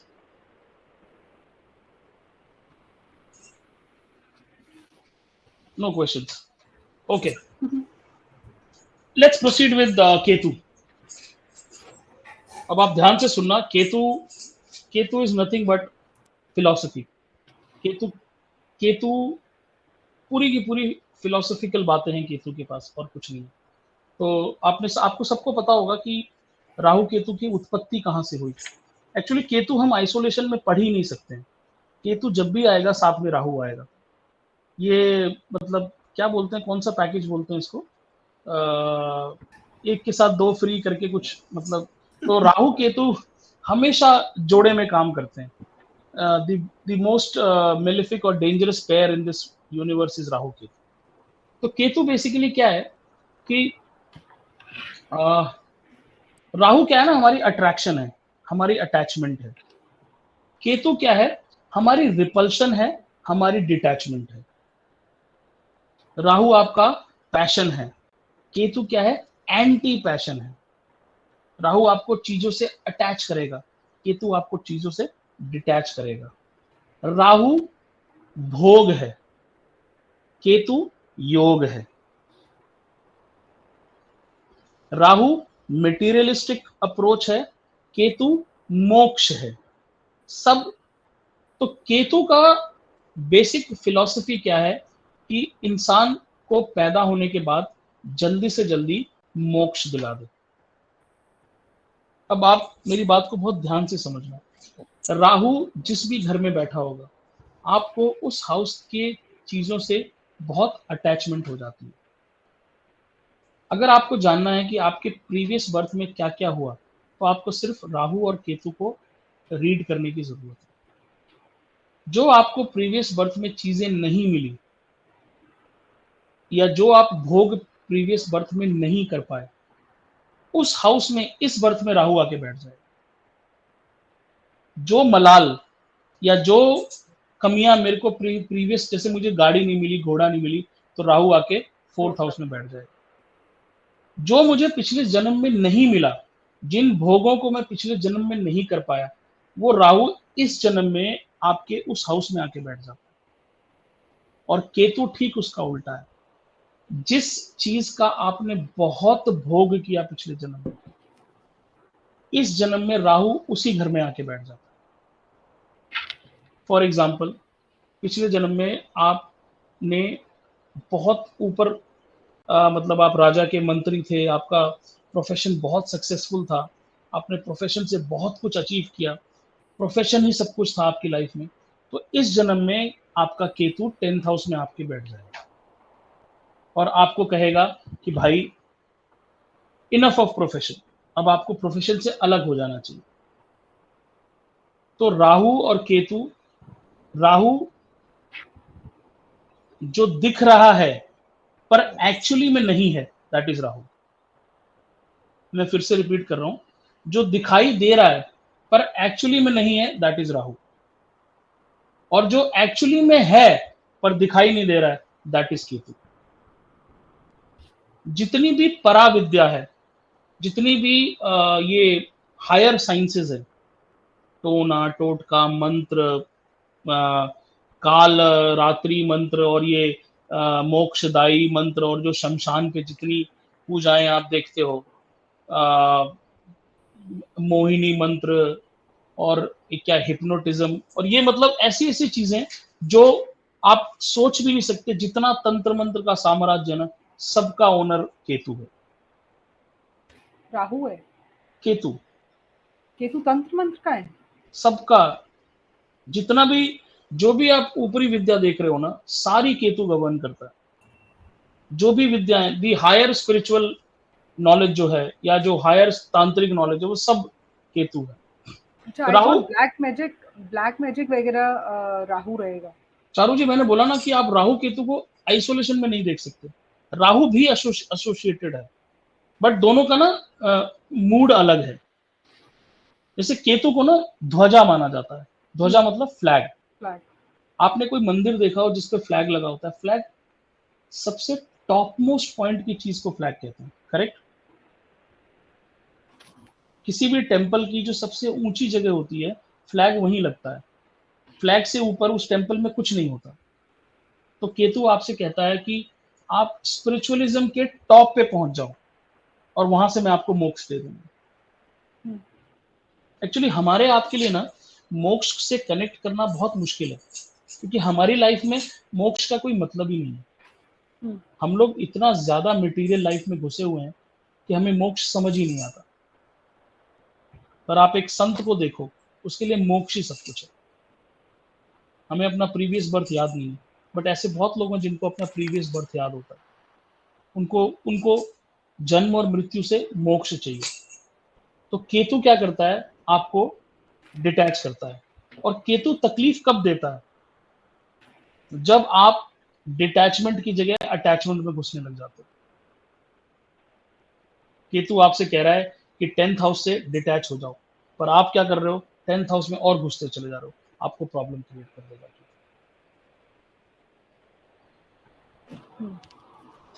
तो अब देखो केतु का प्लान कितना अच्छा है। राहु आपके उस घर में बैठा जिसको आप पिछले जन्म में भोग नहीं पाए थे। तो राहु आपसे क्या कहता है कि तुम इस जन्म में इसका भोग करो। तो राहु आपके 4th हाउस में बैठ गया, मतलब आप इस जन्म में लग्जरी, गाड़ी, नौकर चाकर, ये सब कुछ चाहते हो। और केतु कहाँ बैठ गया? अगर राहु 4th में, तो केतु कहाँ बैठेगा? 10th। तो केतु क्या करता है आपको कि आपको प्रोफेशन से डिटैच कर देता है केतु, और आपको कंफर्ट्स में जाने देता है, ताकि आप जल्दी से अपने कंफर्ट्स का आनंद लो, ताकि केतु आपको मोक्ष दिला सके। तो केतु और राहु एक दूसरे को की ड्रीम्स को फुलफिल करना चाहते हैं। केतु चाहता है कि राहु, तू जो इसने पिछले जन्म में हासिल नहीं किया, इसको जल्दी जल्दी दे, ताकि मैं इसको फिर मोक्ष की तरफ ले जाऊं। तो केतु जिस भी हाउस में बैठा है ना, केतु आपसे बोलता है कि आप उस हाउस के प्रति बिल्कुल बो डाउन हो जाओ, नतमस्तक हो जाओ। 7th हाउस का केतु अगर किसी को तकलीफ दे रहा है ना, तो उसकी रेमेडी है कि आप अपनी वाइफ के पैर दबाओ। उस हाउस में जाके ना बिल्कुल बो डाउन हो जाओ। 6th हाउस का केतु ना, अगर किसी के 6th हाउस में केतु है, आप देखना वो कभी ना कभी बैंक के आगे ना आपको ऐसे हाथ जोड़ के झुका देगा, डॉक्टर के आगे ना ऐसे ऐसे खड़ा कर देगा केतु, या आपके शत्रुओं के सामने ना आपको ऐसे खड़ा कर देगा केतु।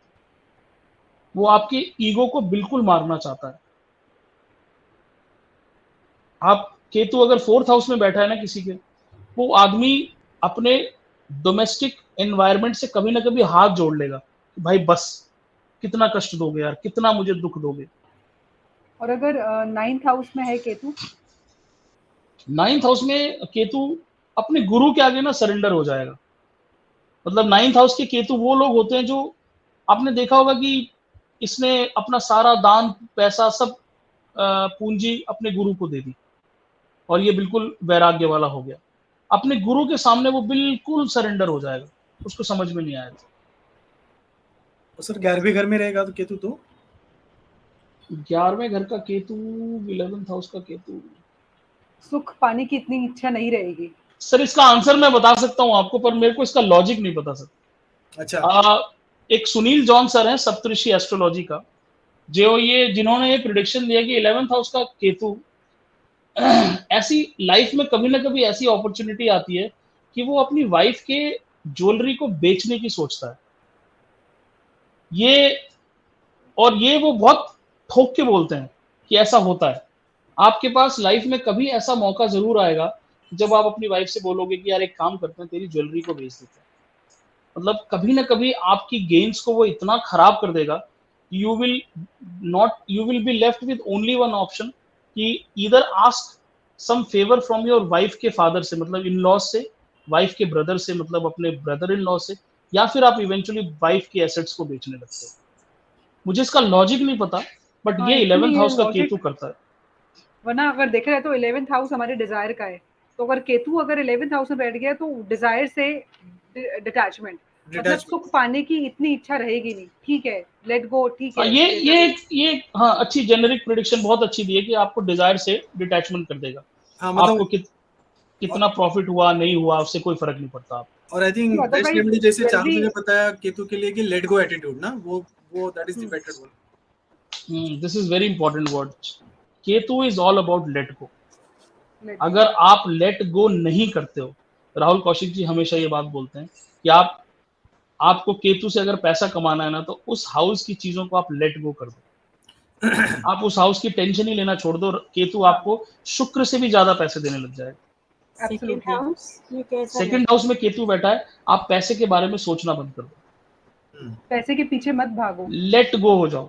पैसा करके कोई चीज उस दुनिया में एग्जिस्ट करती है, उसको छोड़ दो, आपके पास भरपूर पैसा आ जाएगा। और सर फर्स्ट हाउस में आएगा केतु तो उसका अपने मतलब अपना जो एक सेल्फ ईगो है ना, एक अपना जो सेल्फ, हम कई बार, अब जैसे मैं आप लोग को पढ़ा रहा हूँ, मेरे अंदर ये अहंकार हो जाएगा यार मैं तो राजेंद्र जी और चारू जी को पढ़ाता हूँ, तो मेरा वहां से केतु पतन शुरू कर देगा। अच्छा। लेकिन अगर मैं ऐसे सोचूं कि अरे मैं कुछ नहीं पढ़ा रहा हूँ, हम लोग 4 लोग बैठ के अपना नॉलेज शेयर करते हैं, तो मेरा फिर उठने लग जाऊंगा।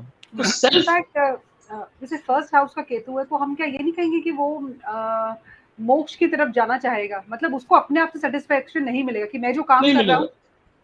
वो फर्स्ट हाउस का केतु आपसे क्या कहता है कि जल्दी से जल्दी इस दुनिया से निकलो। वो अपने आप से खुश नहीं रहेगा, वो कोई भी काम करेगा तो उसको ये लगेगा कि भाई ये मैंने 100% नहीं दिया, इसमें मैं कुछ और भी कर सकता था। फर्स्ट हाउस का केतु सुसाइड अटेम्प्ट भी करता है एक्चुअली। यस, और कहीं से मोक्ष चाहिए होता है कि उनका मन कहाँ है, मून कहाँ बैठा है, उस चीज पे अगर फर्स्ट हाउस में केतु है तो सेल्फ से तो डिटैच्ड है, तो मन जहाँ है उनके लिए ज्यादा काम करेंगे। और छोटा मोटा चीज अगर हुआ नहीं मन के हिसाब से तो बोलेगा अरे क्या यार शिट, मतलब कुछ भी नहीं हो रहा है मेरे से, मतलब ऐसे डिससैटिस्फाइड है। किसी के 10th हाउस में केतु है क्या? मेरे है 10th हाउस में, तो आप ऐसा आदमी 10th हाउस का केतु लेके ना, नहीं मेरा सॉरी केपी में है 10th हाउस में। नहीं सॉरी अच्छा 10th हाउस के केतु का एक बड़ी अच्छी प्रेडिक्शन होती है कि वो 9th हाउस का केतु ना बहुत फ्रीक्वेंटली गुरु बदलता है, बहुत फ्रीक्वेंटली, क्योंकि वो किसी भी गुरु से सेटिस्फाइड नहीं होता। बहुत सिंपल प्रेडिक्शन। 10th हाउस में फ्रीक्वेंटली जॉब बदलेगा, कम से कम 2 या 3 जॉब वो आदमी बदलेगा। तीसरी या चौथी जॉब के बाद जाके उसको स्टेबिलिटी आती है। आप पूछ के देखना किसी से भी, फोर्थ हाउस का केतु फ्रीक्वेंटली अपने घर बदलता है। वो इस किराए के घर में रहेगा तो यहाँ मकान मालिक से प्रॉब्लम होगा तो फिर वो यहाँ जाएगा। आप देख लेना किसी के फोर्थ हाउस में केतु है क्या? अच्छा, तो फोर्थ हाउस के केतु वाला हमेशा फ्रीक्वेंटली घर बदलता है एक्चुअली, क्योंकि वो सेटिस्फाइड नहीं रहता ना अपने इस घर से भी, अपने उस घर से भी, उसको हाँ, चेंज चाहिए। और वो लाइफ में 3-4 गाड़ियां जरूर खरीदेगा। मेरे है फोर्थ हाउस में केतु। हाँ अमित जी, आपने घर बदले बहुत सारे? बहुत सारे। 100% ये होता है, और घर से बाहर ही रहा हूँ। हाँ, अभी कौन से वाले, मतलब अगर आपके घरों को गिना जाए तो किस नंबर पे हैं अभी आप? 8th हाउस है, 9th हाउस है, क्या है? 7th या 8th होगा शायद। 100%। सही में? हाँ, ये भी तो हो सकता है कि इनके पास इतने घर हो। नहीं घर नहीं है, ये चेंज करते हैं ड्यू टू एनी रीजन। घी शक्कर। केतु का इसीलिए पता मैं यही सुनना चाह रही थी, इसलिए मैंने कहा। सर मेरा फोर्थ हाउस में केतु नहीं, लेकिन मेरे को घर चेंज करने को अच्छा लगता है। थोड़े अरे वाह, थोड़े साल केतु इनफैक्ट सर, जिसका फोर्थ हाउस में केतु रहेगा उसको घर के बाहर ज्यादा मन लगेगा। तो अब राजेंद्र जी के फोर्थ हाउस में मेरे ख्याल से चर राशि होनी चाहिए, मूवेबल राशि, शायद, आई एम नॉट श्योर, अगर उनका इतना मन करता है। वृश्चिक है, वृश्चिक हो गई आपकी। फायर 1 2 3 4 5 6 7 8। ओ, वृश्चिक इज अ फिक्स राशि। सॉरी सर, गलत है मेरा प्रेडिक्शन, बट जनरली अगर आदमी बहुत मूवमेंट करता है तो वहां पे चर राशि, मूवेबल राशि होती है। फिर इसका मतलब ये हुआ कि ये करना चाहते हैं पर कर नहीं पाते, कर ही नहीं पा रहे, तो प्रेडिक्शन अदरवाइज सही हो गई आपकी। हाँ, तो अगर फिक्स राशि बैठ गई ना तो आप बहुत चेंज करना चाह रहे हो पर कर नहीं पा रहे हो। करेक्ट, वही तो हो रहा है। तो आपके लिए फोर्थ हाउस में प्लैनेट कौन सा है सर? प्लैनेट कोई नहीं है, खाली राशि है बस। नहीं, मंगल कहाँ पे है? मंगल है 9th में। फोर्थ हाउस का लॉर्ड 9th में हो गया। हाँ, तो सर आप घर चेंज करोगे तो आपका भाग्य खराब होगा, जहां पे हो वहीं रहो सर, अच्छा है। क्योंकि फिक्स राशि है, वो मंगल कह रहा है कि आप वहीं बैठे रहो, don't change your house. Sir moon क्या है आपका? मून मंगल के साथ ही है 9th हाउस में। अच्छा, ये एकदम मन से चाहता है कि इनका भाग्य उदय होए, मन वहां पे अटका हुआ है। फोर्थ हाउस का लॉर्ड मतलब 9th में, इसका मतलब आदमी जितना घर से जुड़ा रहेगा उसके भाग्य उतना ही जाएगा। फोर्थ हाउस का लॉर्ड 9th में जाके बैठा। राइट। तो your house has been lucky, मतलब इस घर में आए होगे तो आपको तरक्की मिला होगा, बहुत लकी घर होगा। के द्वारा भाग्य उदय होने की संभावना। Yes yes. ऐसे ये हमने स्टोरी बनाई, सिंपल प्रेडिक्शन, इसमें क्या नहीं रॉकेट हुआ science? Sir, actually you are right. होगा। ये घर में आया तो प्रमोशन का हो गया मेरा, मतलब वैसे। प्रमोशन आप एस्ट्रोलॉजी इसी घर में सीखने लग गए होंगे, इससे पहले नहीं सीखे? हाँ, नहीं इसके पहले नहीं सर। इसीलिए 9th हाउस से कनेक्शन आया ना आपका। Right. 9th house is higher learning. That's true. Absolutely. Ketu is the biggest producer of cancer आज की दुनिया में। आप अगर 100 लोगों की कुंडली देखोगे जिनको कैंसर हुआ है तो 95% में आपको Ketu will be the reason. और एक प्रेडिक्शन मैं देता हूं, अगर किसी की केतु की दशा चल रही है और उसको कोई बीमारी होती है तो फर्स्ट डॉक्टर नहीं बता पाएगा, सेकंड डॉक्टर नहीं बता पाएगा, थर्ड डॉक्टर ही जाके बताएगा कि आपको हुआ क्या है। आपकी बीमारी डायग्नोज ही तीसरा डॉक्टर करेगा। इस सिचुएशन में केतु का 6th हाउस में होना जरूरी है दशाओं में? कहीं भी हो। अच्छा, मतलब अगर केतु की दशा ही चल रही है, एब्सोल्यूट, मतलब केतु की दशा 7 साल की, केतु कहीं बैठा हो। अच्छा, हाँ, उस दशा के पीरियड में अगर आप बीमार पड़ते हो तो केतु जिस हाउस में बैठा है उस हाउस में जो बॉडी पार्ट आता है उससे संबंधित बीमारी होगी और आपका बीमारी डायग्नोज नहीं हो पाएगी। मतलब 6 8 12 से भी कनेक्शन नहीं है तो, बीमारी वाले घर से कनेक्शन भी नहीं है तो भी अगर बीमारी बाय चांस आप हो ही सकते हो बीमार, तो कोई केतु की दशा में अगर आप बीमार पड़ोगे तो आपको पहले से ही आप एक डॉक्टर के पास जाके रुको ही मत। आप इमीडिएटली मन में मेरे को मैक्स भी जाने का है, मेरे को फोर्टिस भी और मेरे को लीलावती भी जाना है, 3 डॉक्टर के पास वैसे ही चले जाओ। अगले साल ये मुझे बता देना आप, अगर मैं भूल जाऊं तो। नहीं, मैंने अभी बता दिया आपको क्योंकि आपकी केतु की दशा आ रही है, मुझे पता है। मैं रिमाइंड कर दूंगा आपको जल्दी, प्लीज। 12th हाउस का केतु मोक्ष देता है और 12th हाउस में आप किसी के भी केतु देखना ना तो आप उसको आंख मीच के बता दो कि आप 2 या 3 बार तो मरते मरते बचे, क्योंकि 12th हाउस का केतु उसको मोक्ष देना चाहता है, उसकी जान लेना चाहता है, पर ड्यू टू जुपिटर या due to other good planets उसकी जान बच जाती है। जान लेना एक नेगेटिव टर्म है, बट केतु के लिए वो बहुत पॉजिटिव चीज है, क्योंकि वो केतु चाहता है मोक्ष देना। 12th house is end of everything, और वहां पे केतु बैठ गया मतलब Ketu is very strong in your कुंडली दैट वो आपको मोक्ष देना चाहता है। तो ऐसे आदमी को मैं हमेशा ये प्रेडिक्शन देता हूँ कि आप कोई भी एडवेंचर स्पोर्ट्स मत करो, आप कोई भी रूथलेस ड्राइविंग मत करो, आप बेमतलब रोड पे किसी से पंगा मत लो, क्योंकि आप कब कहाँ से चले जाओगे किसी को कुछ नहीं पता। सर ये केतु का आपने बताया वो मोक्ष देता है 12th हाउस में, उसका हाँ। मतलब ऐसे है क्या कि बाकी लोगों को अगर केतु 12th में नहीं तो उनको मोक्ष नहीं मिलेगा? नहीं मोक्ष के लिए एवरीवन स्ट्रगल्स फॉर मोक्ष, मतलब सबको लगता है कि मेरे को मोक्ष मिले। राजेंद्र जी, एक्चुअली ये स्टेटमेंट सही नहीं है। अच्छा हर कोई मोक्ष चाहता नहीं है। अच्छा हर कोई, जैसे सपोज कोई महिला है, उसको इस जन्म में एक पर्टिकुलर हस्बैंड मिला और वो हस्बैंड से खुश नहीं है, तो वो क्या सोचेगी कि यार नेक्स्ट जन्म में ना मेरे को एक अक्षय कुमार जैसा हस्बैंड देना है। अच्छा सपोज मतलब मैं बहुत मेच्योर बात करता हूँ। मान लीजिए कोई अपने फिजिकल सुख अपने हस्बैंड से नहीं ले पा रहा है ड्यू टू XYZ रीजन, उसका हस्बैंड ऑफिस में बहुत टाइम देता है, घर पे टाइम नहीं देता, और वो औरत मतलब फिजिकली सेटिस्फाइड नहीं है, तो वो क्या सोचेगी कि भगवान नेक्स्ट बर्थ में ना मेरे को ऐसा हस्बैंड देना जो एटलीस्ट मेरी ये इच्छा पूरी करे। तो मेरे ख्याल से मोक्ष के प्रति जाने वाले बहुत कम लोग हैं। अच्छा, नहीं समझा, करेक्ट, बहुत सही कहा है, क्या है आपने, एक्चुअली सही है एकदम। इसको ऐसे भी कह सकते हैं कि केतु 12वें घर में जैसे एक सन्यासी होता है, सन्यासी के 2 जीवन होते हैं। जब वो पैदा होता है, दूसरा जब उसके मन परिवर्तन होता है तब भी दूसरा जीवन होता है। तो 12वें घर में केतु उसको भी कह सकते हैं। मतलब परिवर्तन, मतलब दूसरा जन्म। एक तरीके से जब वो संन्यास लेता है, उसका मन का परिवर्तन होता है, अध्यात्म की तरफ बढ़ता है, तो मेटेरियलिस्टिक चीजों को छोड़ देता है।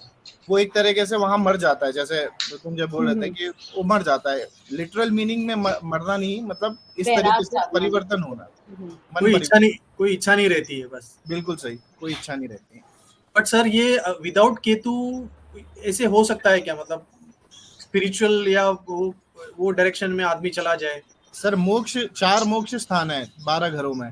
अच्छा, 4, 8 और 12।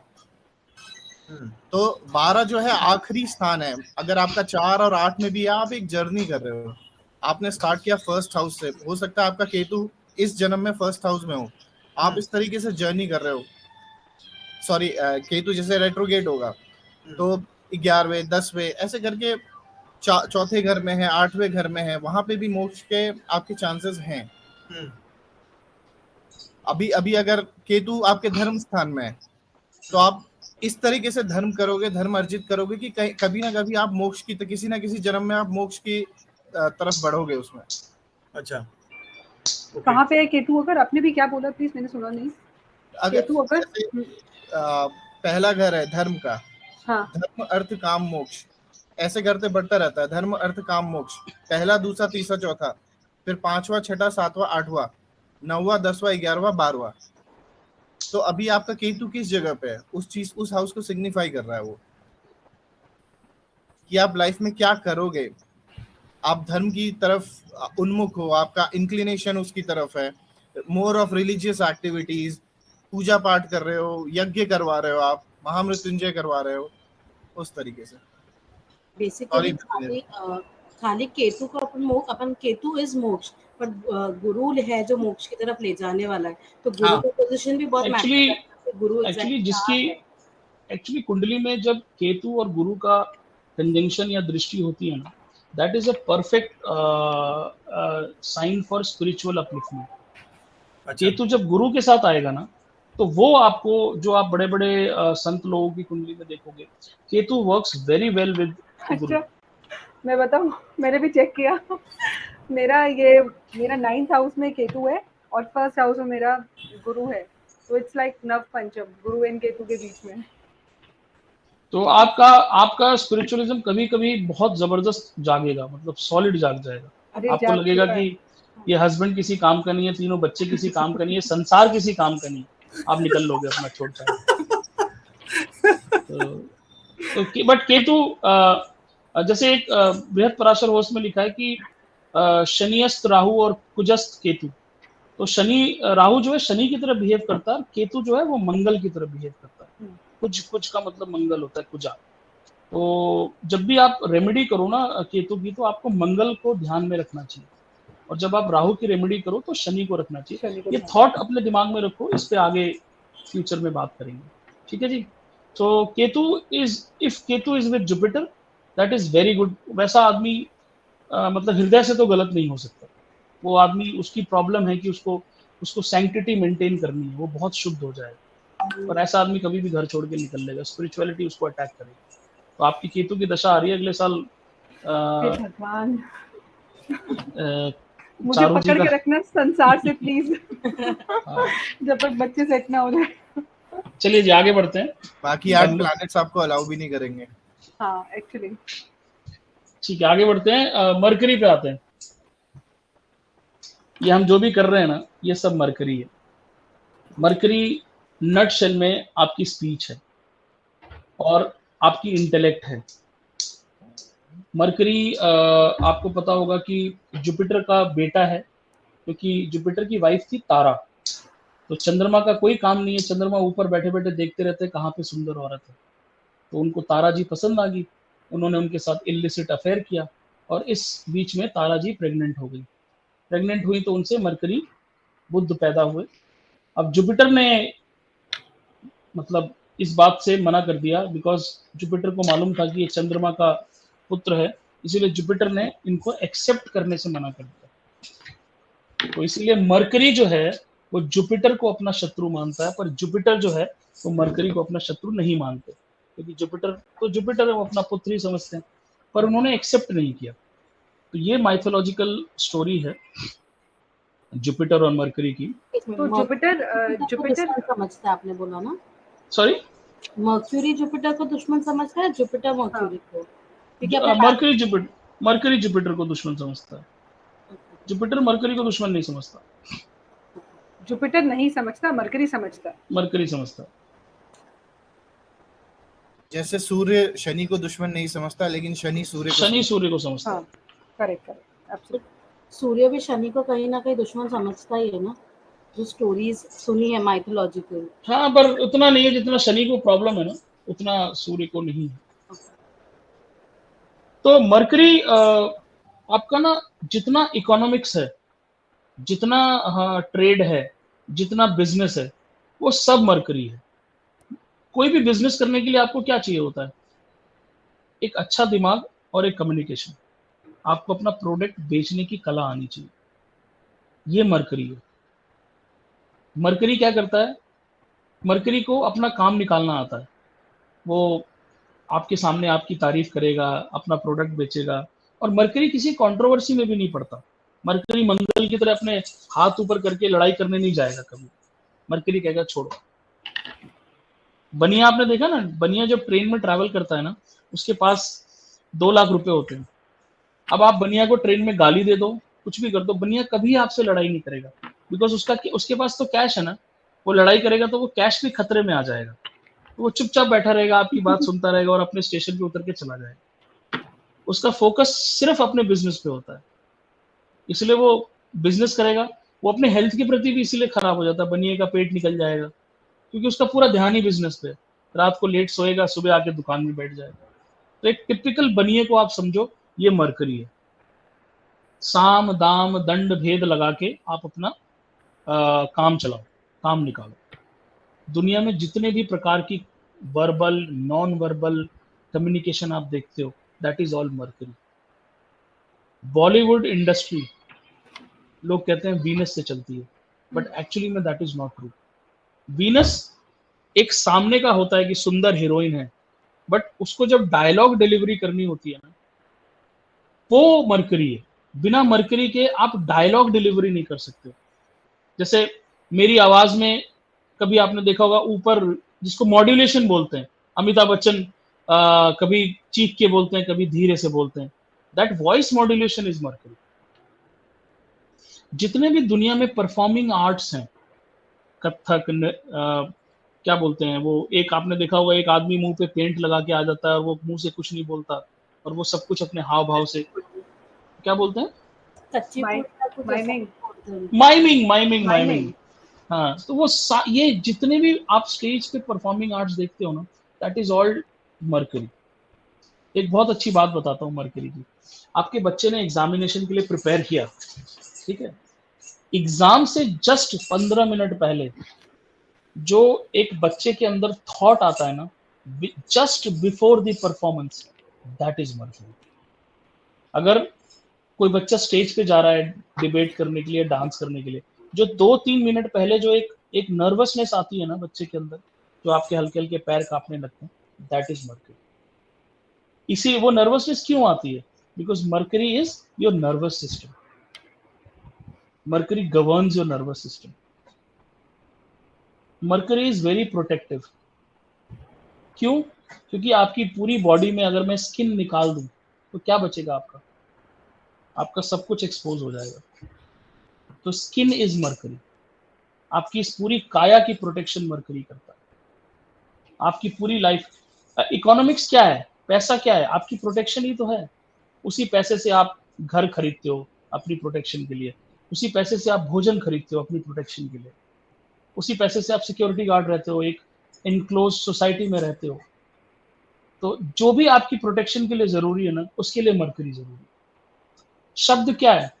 खुशबू जी, अगर कोई आप पे अटैक कर रहा है तो आप सबसे पहले क्या करते हो? चिल्लाना शुरू कर देते हो। आपकी प्रोटेक्शन किसने करी? मरकरी ने करी। तो हमारे इस पूरे शरीर की प्रोटेक्शन मरकरी को दे दी गई है। उसी तरह आपकी प्रोटेक्शन भी मरकरी के पास है। आप किसी रिलेशन को कैसे प्रोटेक्ट करते हो? उस व्यक्ति से बातचीत करके। अच्छा सुनना, मैंने कल थोड़ा गलत बोल दिया था, प्लीज मेरी बात का बुरा मत मानना। आप क्या कर रहे हो? आप अपने रिलेशन को प्रोटेक्ट करते हो। वैसे चारू जी की लाइन है, सुनो ना। This is Charu ji favourite line. सुनो ना, मैंने ना कल ऐसे बोल दिया था, मुझे बुरा लग रहा है, मैं क्या करूं? तो मैंने कहा ठीक है, फोन करके सॉरी बोलो उनको। तो this is how we protect. So Mercury is required to protect everything. और आप प्रोटेक्शन अपनी स्पीच से करते हो, मरकरी आपकी प्रोटेक्शन स्किन से करता है। तो मरकरी जब खराब होगा तो आपको नर्व रिलेटेड प्रॉब्लम्स दे देगा, स्किन रिलेटेड प्रॉब्लम्स दे देगा। आपने देखा होगा वो वाइट स्किन पे हो जाता है, that is pure Mercurian related disease. उनका मरकरी देखना आप एफ्लिक्टेड होगा। मरकरी आपका जिस घर में बैठता है ना, आपकी बुद्धि उस घर के काम में लग जाती है, या आप उस घर के काम को अपना बिजनेस बना लो, आप सक्सेसफुल हो जाओ। मरकरी सेकंड हाउस में बैठ गया ना, आपका दिमाग पैसे के ऊपर चलना शुरू हो जाएगा। पैसा कैसे फर्स्ट कमाऊं, हाउस में आपके ऊपर चलेगा। फर्स्ट हाउस वाले मरकरी साइकोलॉजिस्ट बन जाते हैं। फर्स्ट हाउस वाले मरकरी क्या बोलते हैं, मोटिवेशनल स्पीकर बन जाते हैं। फर्स्ट हाउस मैं दूसरों को सुख देने लग जाते हैं अपनी बातों से, काउंसलिंग करने लग जाते हैं। तो मरकरी जिस भी हाउस में बैठे ना, आपको उस हाउस से संबंधित बिजनेस आप आसानी से कर सकते हो, आप फेल नहीं होगे। बिकॉज मरकरी कहता है कि मैं, हाँ राजेंद्र जी सॉरी, थर्ड हाउस में रहेगा तो कैसे रहेगा? IT, communication, printing, Writing travel skills. Related, writing skills, books लिखो। मतलब थर्ड हाउस का मरकरी तो हिला देगा। आपके पास चॉइस ही चॉइस है। आपकी हैंडराइटिंग बड़ी अच्छी होगी, आपका थॉट प्रोसेस बहुत अच्छा होगा। एक्चुअली मेरे थर्ड हाउस में, बट मेरा हैंडराइटिंग तो डॉक्टर जैसा है, मतलब किसी को समझता नहीं है। तो आपको समझ में आता है ना? आईटी में अच्छे हो सकते हो आप, आईटी में अच्छा काम कर सकते हो। आईटी में हूँ, वो बरोबर है। तो ये आईटी से कैसे रिलेटेड हो गए? क्योंकि दिमाग का काम है, इसीलिए। आईटी क्या है? What is IT? IT is the entire third house is all about communication.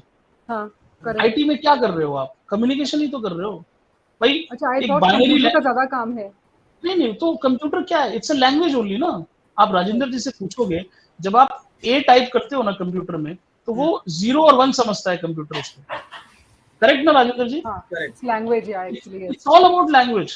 Correct, that is true. IT is nothing but a human communication with computer, and the language of computer is 0 1 binary जिसको बोलते हैं। हाँ, binary. तो आज की दुनिया में mercury क्यों स्ट्रांग है? बिकॉज आफ्टर कोविड आपने देखा होगा कि हर तरफ थर्ड हाउस ही एक्टिव हो गया। यस, हम ये क्लास कैसे कर रहे हैं? Because of third house, third house. IT की वजह से। तो और राहु सॉरी नहीं नहीं, 6th हाउस में रहेगा तो सर्विस रिलेटेड ऐसा रहेगा क्या? 6th हाउस में रहेगा तो आप फाइनेंशियल बहुत अच्छे बन सकते हो। अच्छा, मतलब आप दूसरों को लोन दो, क्योंकि रोग रूपी ऋण है ना। हाँ, आप थर्ड हाउस में हो तो मेडिकल प्रोफेशन को अपना बिजनेस बना सकते हो, क्योंकि डॉक्टर भी क्या है, कंसल्टेंट ही तो है ना। करेक्ट। आप डॉक्टर के पास जाते हो तो क्या बोलते हैं, फिजिशियन है, सर्जन है, बट उसको ये बोलते हैं ना कि इंटरनल मेडिसिन कंसल्टेंट, ऐसे ही बोलते हैं। तो doctor is also consultant and mercury is all consultancy. Sorry, आप राहु का कुछ बोल रहे थे भी, सॉरी मैं कट कर दिया। राहु इज तरंग, वेव। तो इसीलिए राहु को आईटी का पूरा कारक माना जाता है। Internet is Rahu and mercury is, जब वो इंटरनेट किसी दूसरे सोर्स से मिलके कुछ कम्युनिकेट करता है, देन इट बिकम्स मर्करी। अच्छा, इनफैक्ट अगर थर्ड हाउस में बुध है तो हम ये बात कह सकते हैं उसको मल्टीपल लैंग्वेजेस क्या पता आती हो, मे बी पॉसिबल, और या वो बिल्कुल, सीखे तो बिल्कुल। उसको जल्दी ग्रैस्प कर लेगा। चारू जी, अब आप स्टोरी बना रहे हो and I am happy.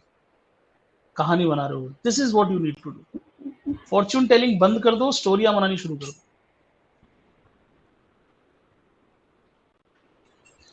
Mercury is earth element, इसीलिए जितने भी लोग न्यूमरोलॉजी करते हैं उनमें एक बहुत कॉमन रेमेडी देते हैं, घास उगाओ, पेड़ उगाओ, ग्रीन पौधे उगाओ, घास पे चलो, ग्रीन कलर से लिखो। वो इसीलिए रेमेडी देते हैं कि मर्करी इज अर्थ एलिमेंट, पृथ्वी तत्व। तो पृथ्वी पे जितनी चीजें हो रही है उनका कलर ग्रीन ही होता है। और मर्करी क्या होता है? Mercury is humorous planet. Comedians जितने दुनिया के हैं ना, they are all Mercury. Mercury की उम्र बहुत कम है, इट्स अ प्रिंस। तो आप देखोगे जिसका मर्करी स्ट्रांग होता है ना, उसकी आयु होने के बाद भी वो यंग दिखता है। वो बच्चों जैसी बातें करेगा। आपको लगेगा कि नहीं यार ये 45 साल का आदमी ये बातें कर रहा है, बहुत चाइल्डिश बातें करेगा।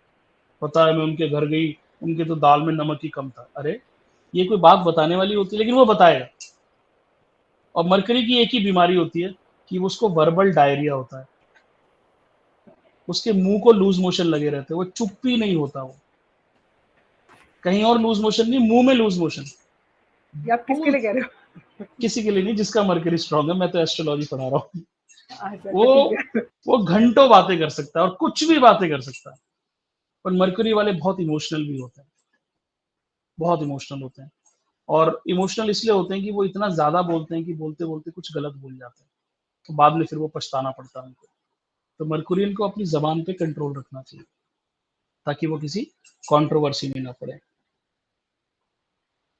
ठीक है जी। तो wherever your mercury is, you should apply your brain in that area, you will be successful. Okay, last topic for today is Venus, शुक्र। तो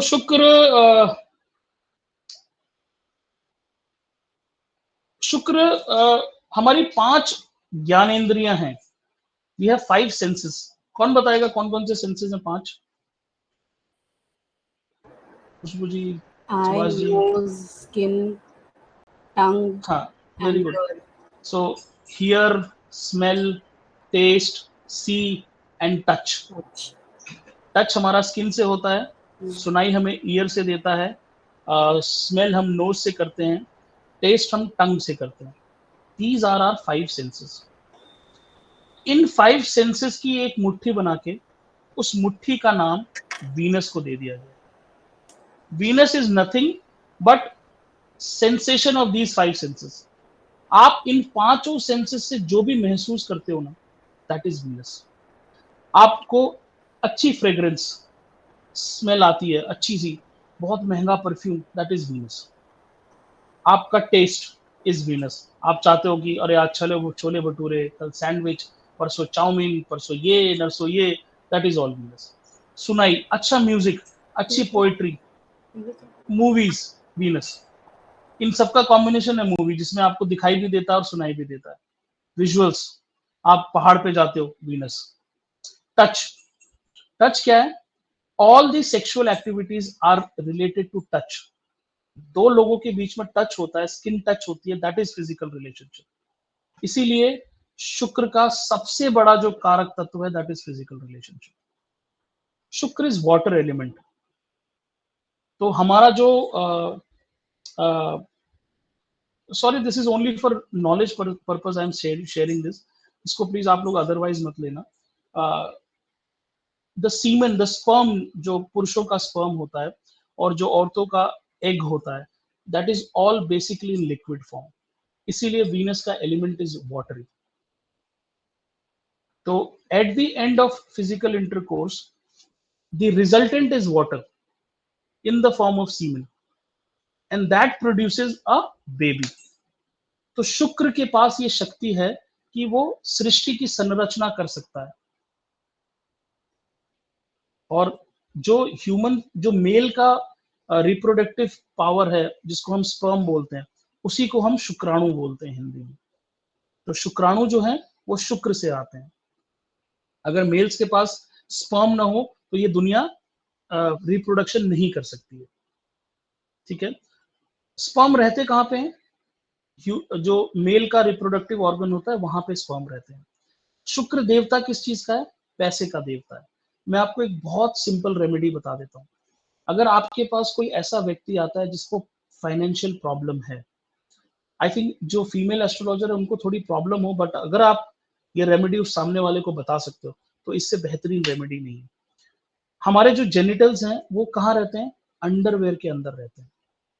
जितने भी लोग गंदा या पुराना या फटा हुआ अंडरवेयर पहनते हैं उनकी लाइफ की फाइनेंशियल प्रॉब्लम कभी खत्म नहीं होती।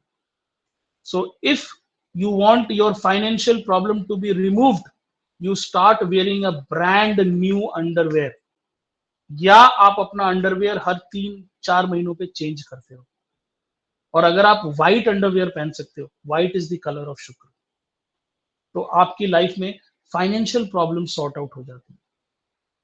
स्पेशली जिनकी शुक्र की दशा चल रही हो और उनको फाइनेंशियल प्रॉब्लम हो, उनको फ्राइडे को जाके एटलीस्ट 6 पेयर्स ऑफ अंडरवेयर खरीद के they should start wearing a new underwear, because the place where male organ stays और female organ stays is always protected under undergarments. तो चाहे पुरुष हो चाहे महिलाएं हो, अपने अंडरगारमेंट्स प्लीज चेक करो। इफ दे आर टोन, अगर फटे हुए हैं, पुराने हैं, इमीडिएटली चेंज करो, नहीं तो आपकी फाइनेंशियल स्थिति में कभी सुधार नहीं आएगा। आप शर्ट भले ही सस्ती पहनो पर अंडरगारमेंट्स महंगे पहनो। This is what how you align yourself with the planets.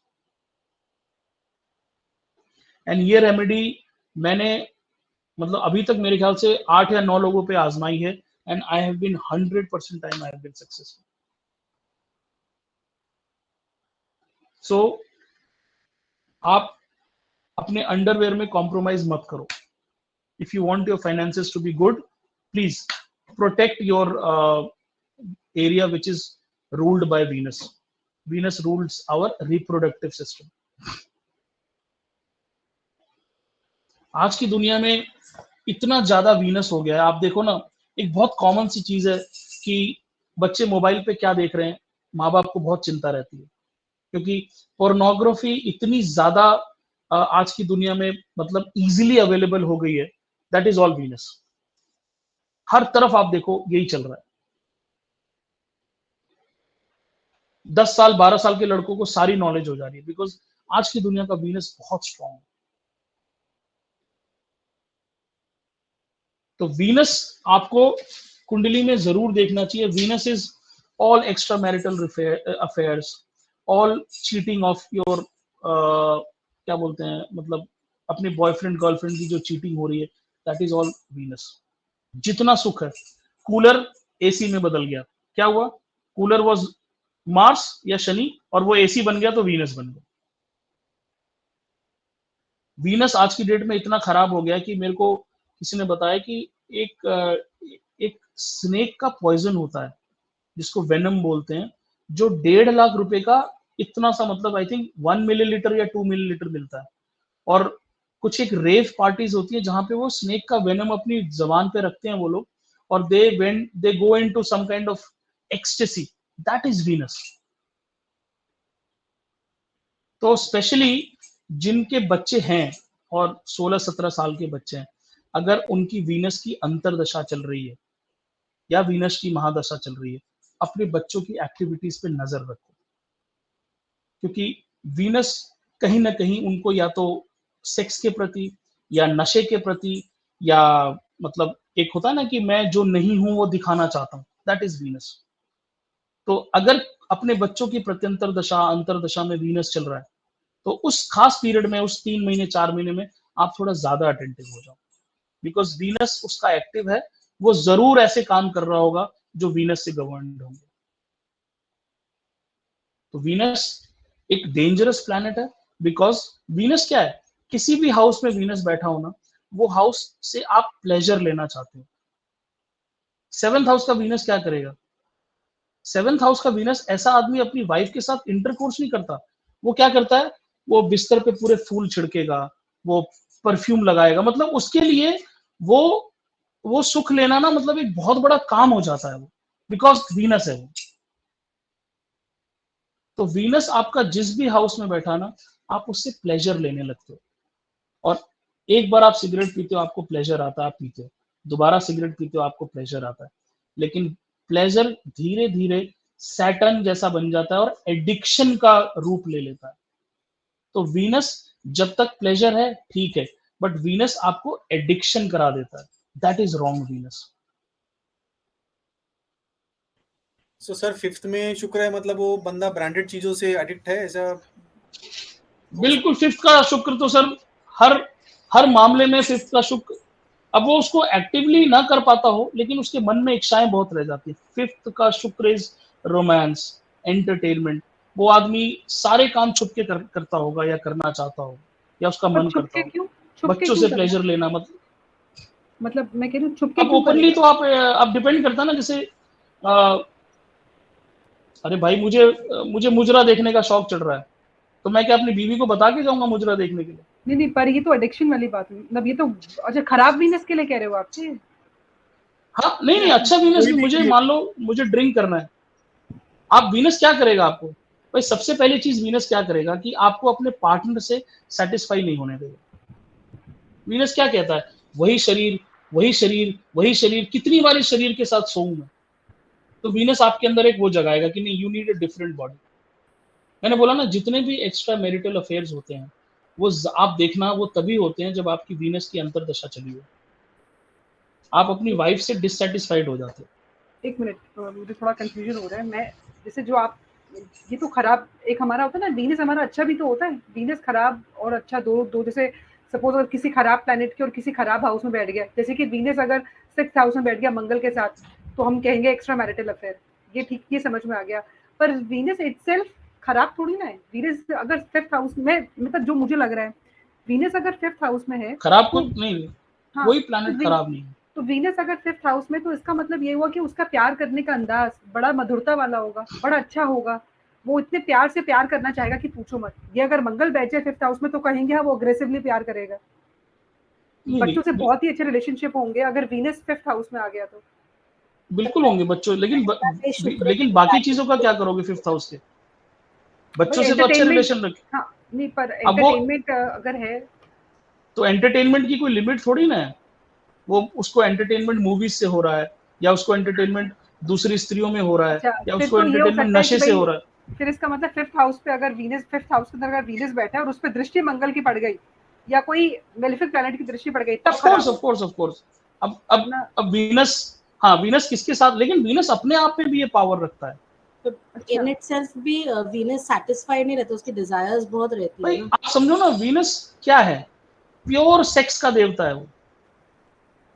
उसको और कोई काम ही नहीं दिया भगवान ने, उसको बोला कि भैया तुम पृथ्वी पे जाओ एंड यू रिप्रोड्यूस बेबीज। हमारी माइथोलॉजी में क्या है, वीनस को ये रोल इसलिए दिया गया कि पहले ना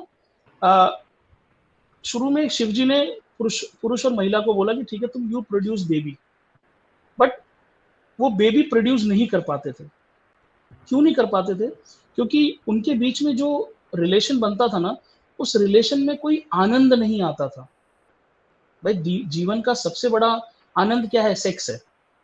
इससे ज्यादा आनंद आपको किसी चीज में नहीं आता। उसके बाद देवताओं ने ये बोलना शुरू किया कि सर शिव जी, पृथ्वी पे संतान उत्पत्ति ही बंद हो गई है। तो उन्होंने पूछा क्यों? कह रहे क्योंकि पुरुष और स्त्री ये करते ही नहीं है, क्योंकि इसमें कोई आनंद ही नहीं है। तब उन्होंने शुक्र को ये काम दिया कि शुक्र तुम हर किसी कामदेव बनाए, तुम स्त्री और पुरुष के अंदर जाओ और उनके अंदर इतना आनंद भर दो कि वो इस एक्टिविटी के पीछे ही पागल रहे। 90% पुरुषों के दिमाग में यही चलता रहता है, तो स्त्रियों के भी चलता होगा। मैं आई एम अ मेल, तो मैं अपनी बात कर रहा हूं। क्यों चलता है? क्योंकि वीनस हमारे अंदर है। अगर वो इसको इतना आनंददायक नहीं बनाते तो मनुष्य इतना आलसी है कि वो बच्चे भी प्रोड्यूस नहीं करता। हम बच्चे प्रोड्यूस इसलिए करते हैं कि उस एक्ट में इतना आनंद भर दिया ईश्वर ने कि हमें हमारी मजबूरी है। तो आप ये मत बोलो कि वीनस अपने आप में एक लस्ट है, प्लेजर है। वो वही प्लेजर जब अनकंट्रोल्ड हो जाएगी तो वो बना देगी। अब एक 16 साल की बच्ची है या बच्चा है, उसकी वीनस की अंतर्दशा चल रही है, आप देखना उसको ऑपोजिट सेक्स से अट्रैक्शन होना शुरू हो जाएगा। वो नोटिस करेगा कि लड़के ने आज बाल जेल किया है, या लड़का लड़की को नोटिस करेगा। क्यों 16 साल हमें लगता है कि ये थोड़ा सा खतरनाक ईयर है बच्चों के लिए। अट्रैक्शन हो जाएगा, अट्रैक्शन होता है। और अगर नोटिस करना शुरू करेगा। अब अट्रैक्शन में मैंने कंट्रोल कर लिया, आपने कंट्रोल कर लिया, राजेंद्र जी ने, बट कोई तो व्यक्ति होगा जो अनकंट्रोल्ड हो जाता होगा शुक्र की वजह से। तो शुक्र अपने आप सॉरी जी अट्रैक्शन बढ़ाएगा कि मतलब वो ही विल एक्चुअली परफॉर्म और he will actually go to that. Actually Shukra ना बड़ा हिडन है, मतलब डिपेंड, मेरे ख्याल से तो लोग उस एक्ट में पड़ जाते हैं पर उन दूसरों को पता नहीं लगने देते। अच्छा, वो सीक्रेटिवली वो काम करते हैं पर उनको दूसरों को नहीं पता लगता। ये पॉसिबल होता है। अगर आपका शुक्र का पीरियड आएगा तो आप एकदम से आपको लगेगा कि मेरे अंदर कुछ चेंज आ रहा है भाई। आप बाकी पूरी कुंडली बताती है कि ये आदमी का शुक्र सिर्फ सेक्सुअली जाग रहा है, या ब्रांडेड कपड़ों की तरफ जाग रहा है, या नशे की तरफ जाग रहा है। कुछ लोग और कोई गलत काम नहीं करेंगे बट उनको ब्रांडेड कपड़ों का शौक हो जाएगा। सडनली वो आदमी, उसके पापा ने HMT की घड़ी दी, वो पहन रहा है 10 सालों से, शुक्र की दशा है, वो घड़ी खोल के रख देगा और वो कहेगा कि नहीं मेरे को तो टिसॉ की घड़ी चाहिए। तो डिपेंड करता है कि उसकी ओवरऑल कुंडली कैसी है, वो व्यक्ति अपने आप में कैसा है, और प्लैनेट्स की प्लेसमेंट पे भी डिपेंड करता है। हाँ बिल्कुल डिपेंड करता है। और वीनस कहाँ पे बैठा है ये भी डिपेंड करता है। ये भी डिपेंड करता है कि वीनस किस हाउस में बैठा है। अब 5th हाउस का वीनस तो सपोज अगर 8th हाउस में बैठा है तो उसकी physical attraction towards 8th house का वीनस तो विल बी 8th हाउस हमारे सीक्रेट्स का हाउस होता है। 8th हाउस हमारे फिजिकल रिलेशन का हाउस होता है, रिप्रोडक्टिव ऑर्गन्स का हाउस होता है। 8th हाउस का वीनस तो फॉर श्योर गलत कामों में लगेगा अगर मंगल की, और 8th हाउस नेचुरल कारक भी मंगल है, वहां पे शुक्र बैठ गया तो मंगल और शुक्र तो अच्छा। मैं बस ये सोच रही थी कि सब, सॉरी मैं since I am little confuse, मैं ये सोच रही थी कि 7th हाउस में अगर वीनस आके बैठता है तो मैंने ये सोच, मेरे दिमाग में क्या असम्पशन था कि 7th हाउस में अगर वीनस बैठा है तो हस्बैंड एंड वाइफ का होता है, 7th हाउस हमारे सोशल सर्कल का होता है, तो उसका interaction social like you know with society and with her own wife will be little more प्यार वाला kind of, I thought that way, मधुरता वाला। नहीं प्यार, चारू जी, किसी भी प्यार का अंत कहाँ होता है? अच्छा ओके। आप जिसे आप जिसे प्यार कह रहे हो हस्बैंड एंड वाइफ के बीच में, उसका कल्मिनेशन पॉइंट क्या है? वो कहाँ पे खत्म होता है? ओके समझी। वो हस्बैंड वाइफ के प्यार का मतलब यही होता है कि वो प्यार अब फिजिकल रिलेशन में जाएगा। तो 7th हाउस का वीनस अपने का जो हस्बैंड होगा वो अपनी वाइफ से ये हमेशा एक्सपेक्ट करेगा कि ये हमेशा मेरे साथ फिजिकल रिलेशन करे, क्योंकि मैं इससे बहुत प्यार करता हूँ। और वो सोसाइटी और का वाइफ क्या कहेगी? वाइफ क्या कहेगी कि मुझे बच्चों को देखना है, मुझे तुम्हारे पेरेंट्स को, मैं कहाँ तुम्हारे साथ फिजिकल रिलेशन करती रहूं? तो क्या होगा? प्रॉब्लम क्रिएट हो जाएगी। ये बहुत प्रैक्टिकल एग्जांपल है। तो 7th हाउस का वीनस आपसे लड़ नहीं रहा है, आपको प्यार ही कर रहा है। पर 7th हाउस का वीनस प्यार करने का मतलब है कि वो चाह रहा है कि आप फिजिकल हो उसके साथ। दिस इज 7th हाउस का वीनस। मंगल की तरह नहीं कि थप्पड़ मारेगा और आप नहीं करोगे। सॉरी राजेंद्र जी, सॉरी। नहीं 12th में रहेगा सर वीनस तो। 12th का वीनस आपको फॉरेन से बहुत अट्रैक्ट कर देगा, फॉरेन लाइफ से आपको अट्रैक्ट करेगा, आपको विदेश की चीजें बहुत मतलब आपको प्लेजर देंगी, आप विदेश जाना चाहोगे, आप मतलब फॉरेन में हॉलीडेज करना चाहोगे। 12th हाउस का वीनस, और 12th हाउस का वीनस बहुत शानदार होता है क्योंकि वीनस जो है ना वो 12वीं राशि में उच्च का हो जाता है, और काल पुरुष की कुंडली के हिसाब से 12th हाउस का वीनस में 12th हाउस की राशि आती है, और वहां पे वीनस किसी की भी आप कुंडली में देखो ना, 12th हाउस का वीनस वाला आदमी सेल्डम ही आपको गरीब मिलेगा, उसके शौक बचपन से आपको समझ में आ जाएंगे। करेक्ट। 12th हाउस का वीनस बहुत स्ट्रॉन्ग बंदा होगा। मेरे लड़के के इसमें है, उसके 2-4 अफेयर्स होंगे, ये भी निश्चित। जैसे मेरा कल्पना जी। हाउस में है। तो आप ये कितनी एज है आपके लड़के की?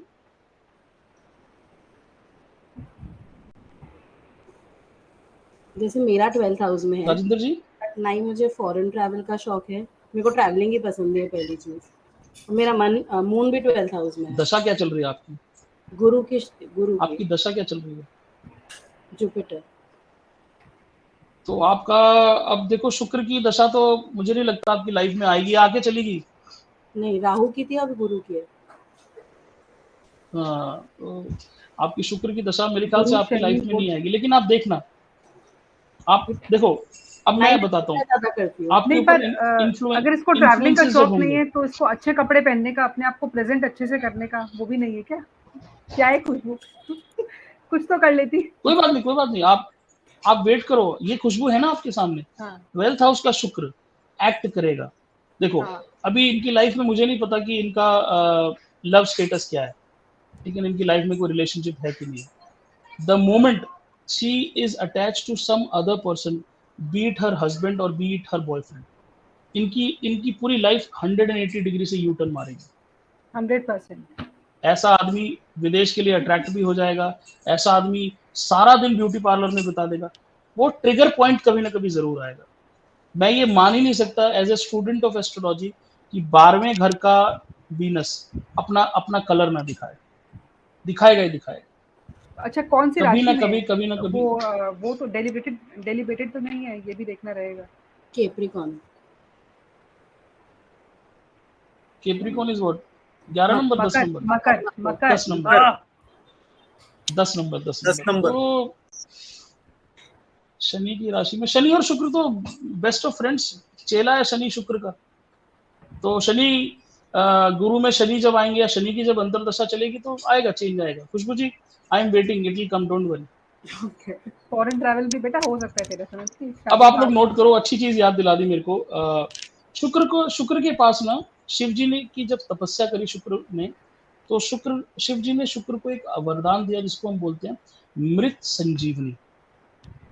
शुक्र के पास ये पावर है कि वो किसी को भी जीवित कर सकता है। तभी तो शुक्र को ये पावर दी कि तुम शुक्राणु प्रोड्यूस करो और वो शुक्राणु से इंसान बच्चे पैदा करेगा। तो इनके पास ये पावर है मृत संजीवनी का। अब आप एक रूल नोट करो, और ये मैं 100% गारंटी बोलता हूँ, आप मेरे पास कितनी भी कुंडलियां ले आना, मैं हर कुंडली पे अप्लाई करूंगा ये चीज। देखो, 12th house,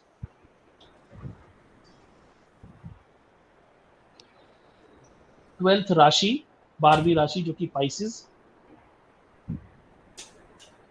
and 12th house Lord.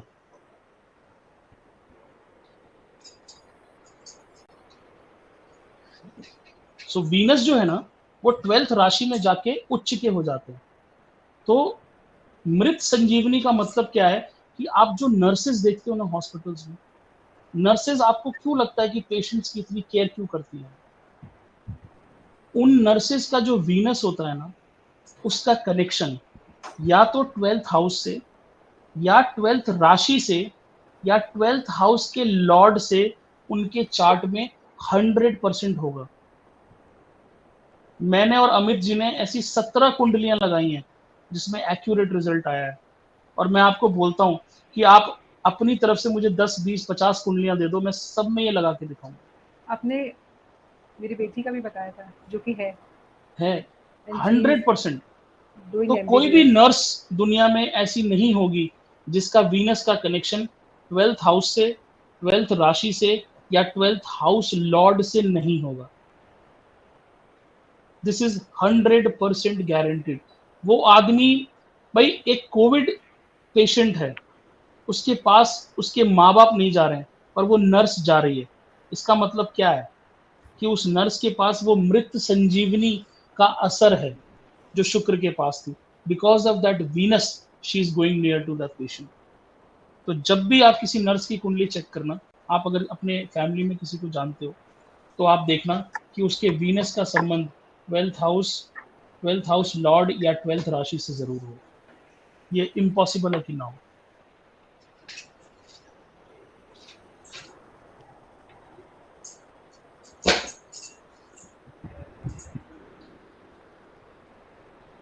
तो Venus is all about 5 senses. आपके पांचों सेंसों को जो भी पसंद आ रहा है वो सब वीनस है। अच्छा, सपोज अगर 11th हाउस का वीनस हुआ तो एक बार दोबारा बताओगे प्लीज? 11th हाउस का वीनस तो मतलब पहले तो उसको लाइफ में ज्यादा स्ट्रगल नहीं करनी पड़ेगी, उसको सब कुछ बहुत आसानी से मिल जाएगा क्योंकि वो गेंस के हाउस में बैठा है। बट उसका बहुत बड़ा फ्रेंड सर्कल होगा। 11th house is your social circle. You will have, आपका मन करेगा कि आप बहुत पावरफुल लोगों से दोस्ती करो, आपका मन करेगा कि आप बहुत अमीर लोगों के साथ दोस्ती करो, और आपको सोशल सर्कल में मजा आएगा। आपको अपने घर से ज्यादा बाहर आपको अच्छा लगेगा, बिकॉज आपको प्लेजर कहाँ से मिलेगा? आपके सोशल सर्कल से, आपके फ्रेंड से। आपके बड़े भाइयों के साथ रिलेशन बहुत अच्छे होंगे, आपको उनकी कंपनी में बहुत मजा आएगा। जैसे ये वाला जो कॉम्बिनेशन है वीनस बुध और सूर्य का कॉम्बिनेशन 11th हाउस में है मेरे हस्बैंड के, लेकिन उनको बाहर से ज्यादा घर में अच्छा लगता है, सोशल सर्कल कुछ है नहीं, very restricted kind of environment he has since there are 3 planets. तो सब प्लैनेट्स अपना अपना असर तो दिखाएंगे, पर सूर्य भी उनको दिखाएगा, बुध भी दिखाएगा, वीनस भी दिखाएगा। पर उनको फिर गेन्स बहुत हुए होंगे लाइफ में, कम मेहनत में बहुत सॉलिड गेन्स हुए होंगे। शुक्र 11th हाउस का मतलब नहीं, पर आप देखना उनसे पूछना बचपन में उनको अपने से बड़े उम्र के लोगों के साथ बहुत आनंद आता होगा। उनके जो दोस्त होंगे ना वो अपने से बड़े उम्र के लोग होंगे। एल्डर्स का घर है ना 11th हाउस, तो एल्डर का घर है। एल्डर मतलब जो समझ में आपसे बड़ा हो ना, तो उनको जैसे इंटेलिजेंट लोगों के साथ बैठना बहुत अच्छा लगता है, वहां पे उनको प्लेजर मिलता है। जहाँ पे बड़ी बड़ी डिस्कशन चल रही है वहां प्लेजर मिलेगा उनको। हाँ। सोशल सर्कल का मतलब ये नहीं, लेकिन उनका जुड़ाव जरूर होगा इन सब चीजों से। वो किसी मतलब ऐसे लोग किसी ग्रुप का पार्ट बन जाते हैं, जो ग्रुप बहुत इंटेलिजेंट लेवल पे बात करता है, उस ग्रुप का पार्ट बन जाएंगे। This is that is there. हाँ, और हो सकता है मतलब वो किसी रिलीजियस ऑर्गेनाइजेशन का पार्ट बन जाए। भाई सोशल सर्कल का मतलब ये भी तो हो सकता है कि स्पिरिचुअल ऑर्गेनाइजेशन हो, इंटेलेक्चुअल ऑर्गेनाइजेशन हो। यस, खाली मौज मस्ती के लिए शॉप मॉल में घूमने वाली ऑर्गेनाइजेशन हर जगह नहीं होती ना। ऐसे आदमी लाइफ में ना एक बार एनजीओ खोलने की जरूर सोचते हैं। आप अपने हस्बैंड से पूछना, उनका मन करता होगा कि मैं एक एनजीओ खोलूं। हाँ, करते हैं काम एक्चुअली, करते हैं ना। ये वीनस 11th हाउस, ये अच्छा वीनस है 11th हाउस। 5th हाउस पे दृष्टि दे रहा है वीनस। दिमाग में बच्चे ही भरे रहते हैं, बच्चों की तरक्की से प्लेजर लेना, बच्चों की एक एक मूवमेंट से प्लेजर लेना। और अब आदमी का खुद का एंटरटेनमेंट होता है, उसका लग्न में क्या है, उसका एंटरटेनमेंट उस तरह से डिफाइंड होता है, ऐसा नहीं है। तो उनका अपना एंटरटेनमेंट का अलग स्टाइल होगा। एक बात तो 100% सही है कि भाई कोई भी एक प्लैनेट को देख के हम प्रेडिक्शन नहीं कर सकते, नहीं दे सकते। ये ज्योतिष में क्राइम है, क्राइम है, ये this is crime. Yes, generic prediction इसलिए बताई जाती है कि उस हाउस और उस प्लैनेट के बारे में आपको थोड़ा सा आइडिया लग जाए। तो अब आप क्या करो कि नर्सों की कुंडलियां उठाओ और उसमें ये लॉजिक लगाओ। एंड खुशबू जी, आपने जो चार्ट भेजा था ना उसमें 5th हाउस के साथ संबंध नहीं है, बट 7th हाउस के साथ है। तो मैंने बोला था कि अगर 5th हाउस के साथ संबंध नहीं बनेगा तो आप 7th हाउस के साथ ट्राई करो, माँ और बेटे का संबंध बनेगा। तो वो आपका मैंने सारे एंगल से करके देखा, बट नहीं बना संबंध, बट 7th हाउस के साथ बन रहा है। हाँ, 7th हाउस के साथ तो डायरेक्ट वो आ रहा है, उसकी दृष्टि बिल्कुल आएगा। अच्छा, वो मंगल वाला हाँ। इनफैक्ट ओके जी, एनी पता है क्वेश्चन? हाँ मंगल बताइए। वाला एकदम स्पॉट ऑन है। मैंने अपनी दोनों सिस्टर्स के चार्ट में भी कैसी लगाया। बात कर रहे हो, स्पॉट ऑन क्यों नहीं होगा? और पता है to my surprise, in fact like for everyone, मेरी जो बड़ी दीदी है उनका भी नहीं बैठा कनेक्शन, सेकंड 7th हाउस से बैठा। तो मैंने जब उससे ये बात पूछी कि भाई कुछ अबॉर्शन वगैरह या कुछ सीन हुआ है, तो वो हैरान रह गई ये सुन के मेरे मुंह से कि तुझे कैसे पता, since even I was not aware कि ऐसा हुआ था, डॉक्टर ने बताया।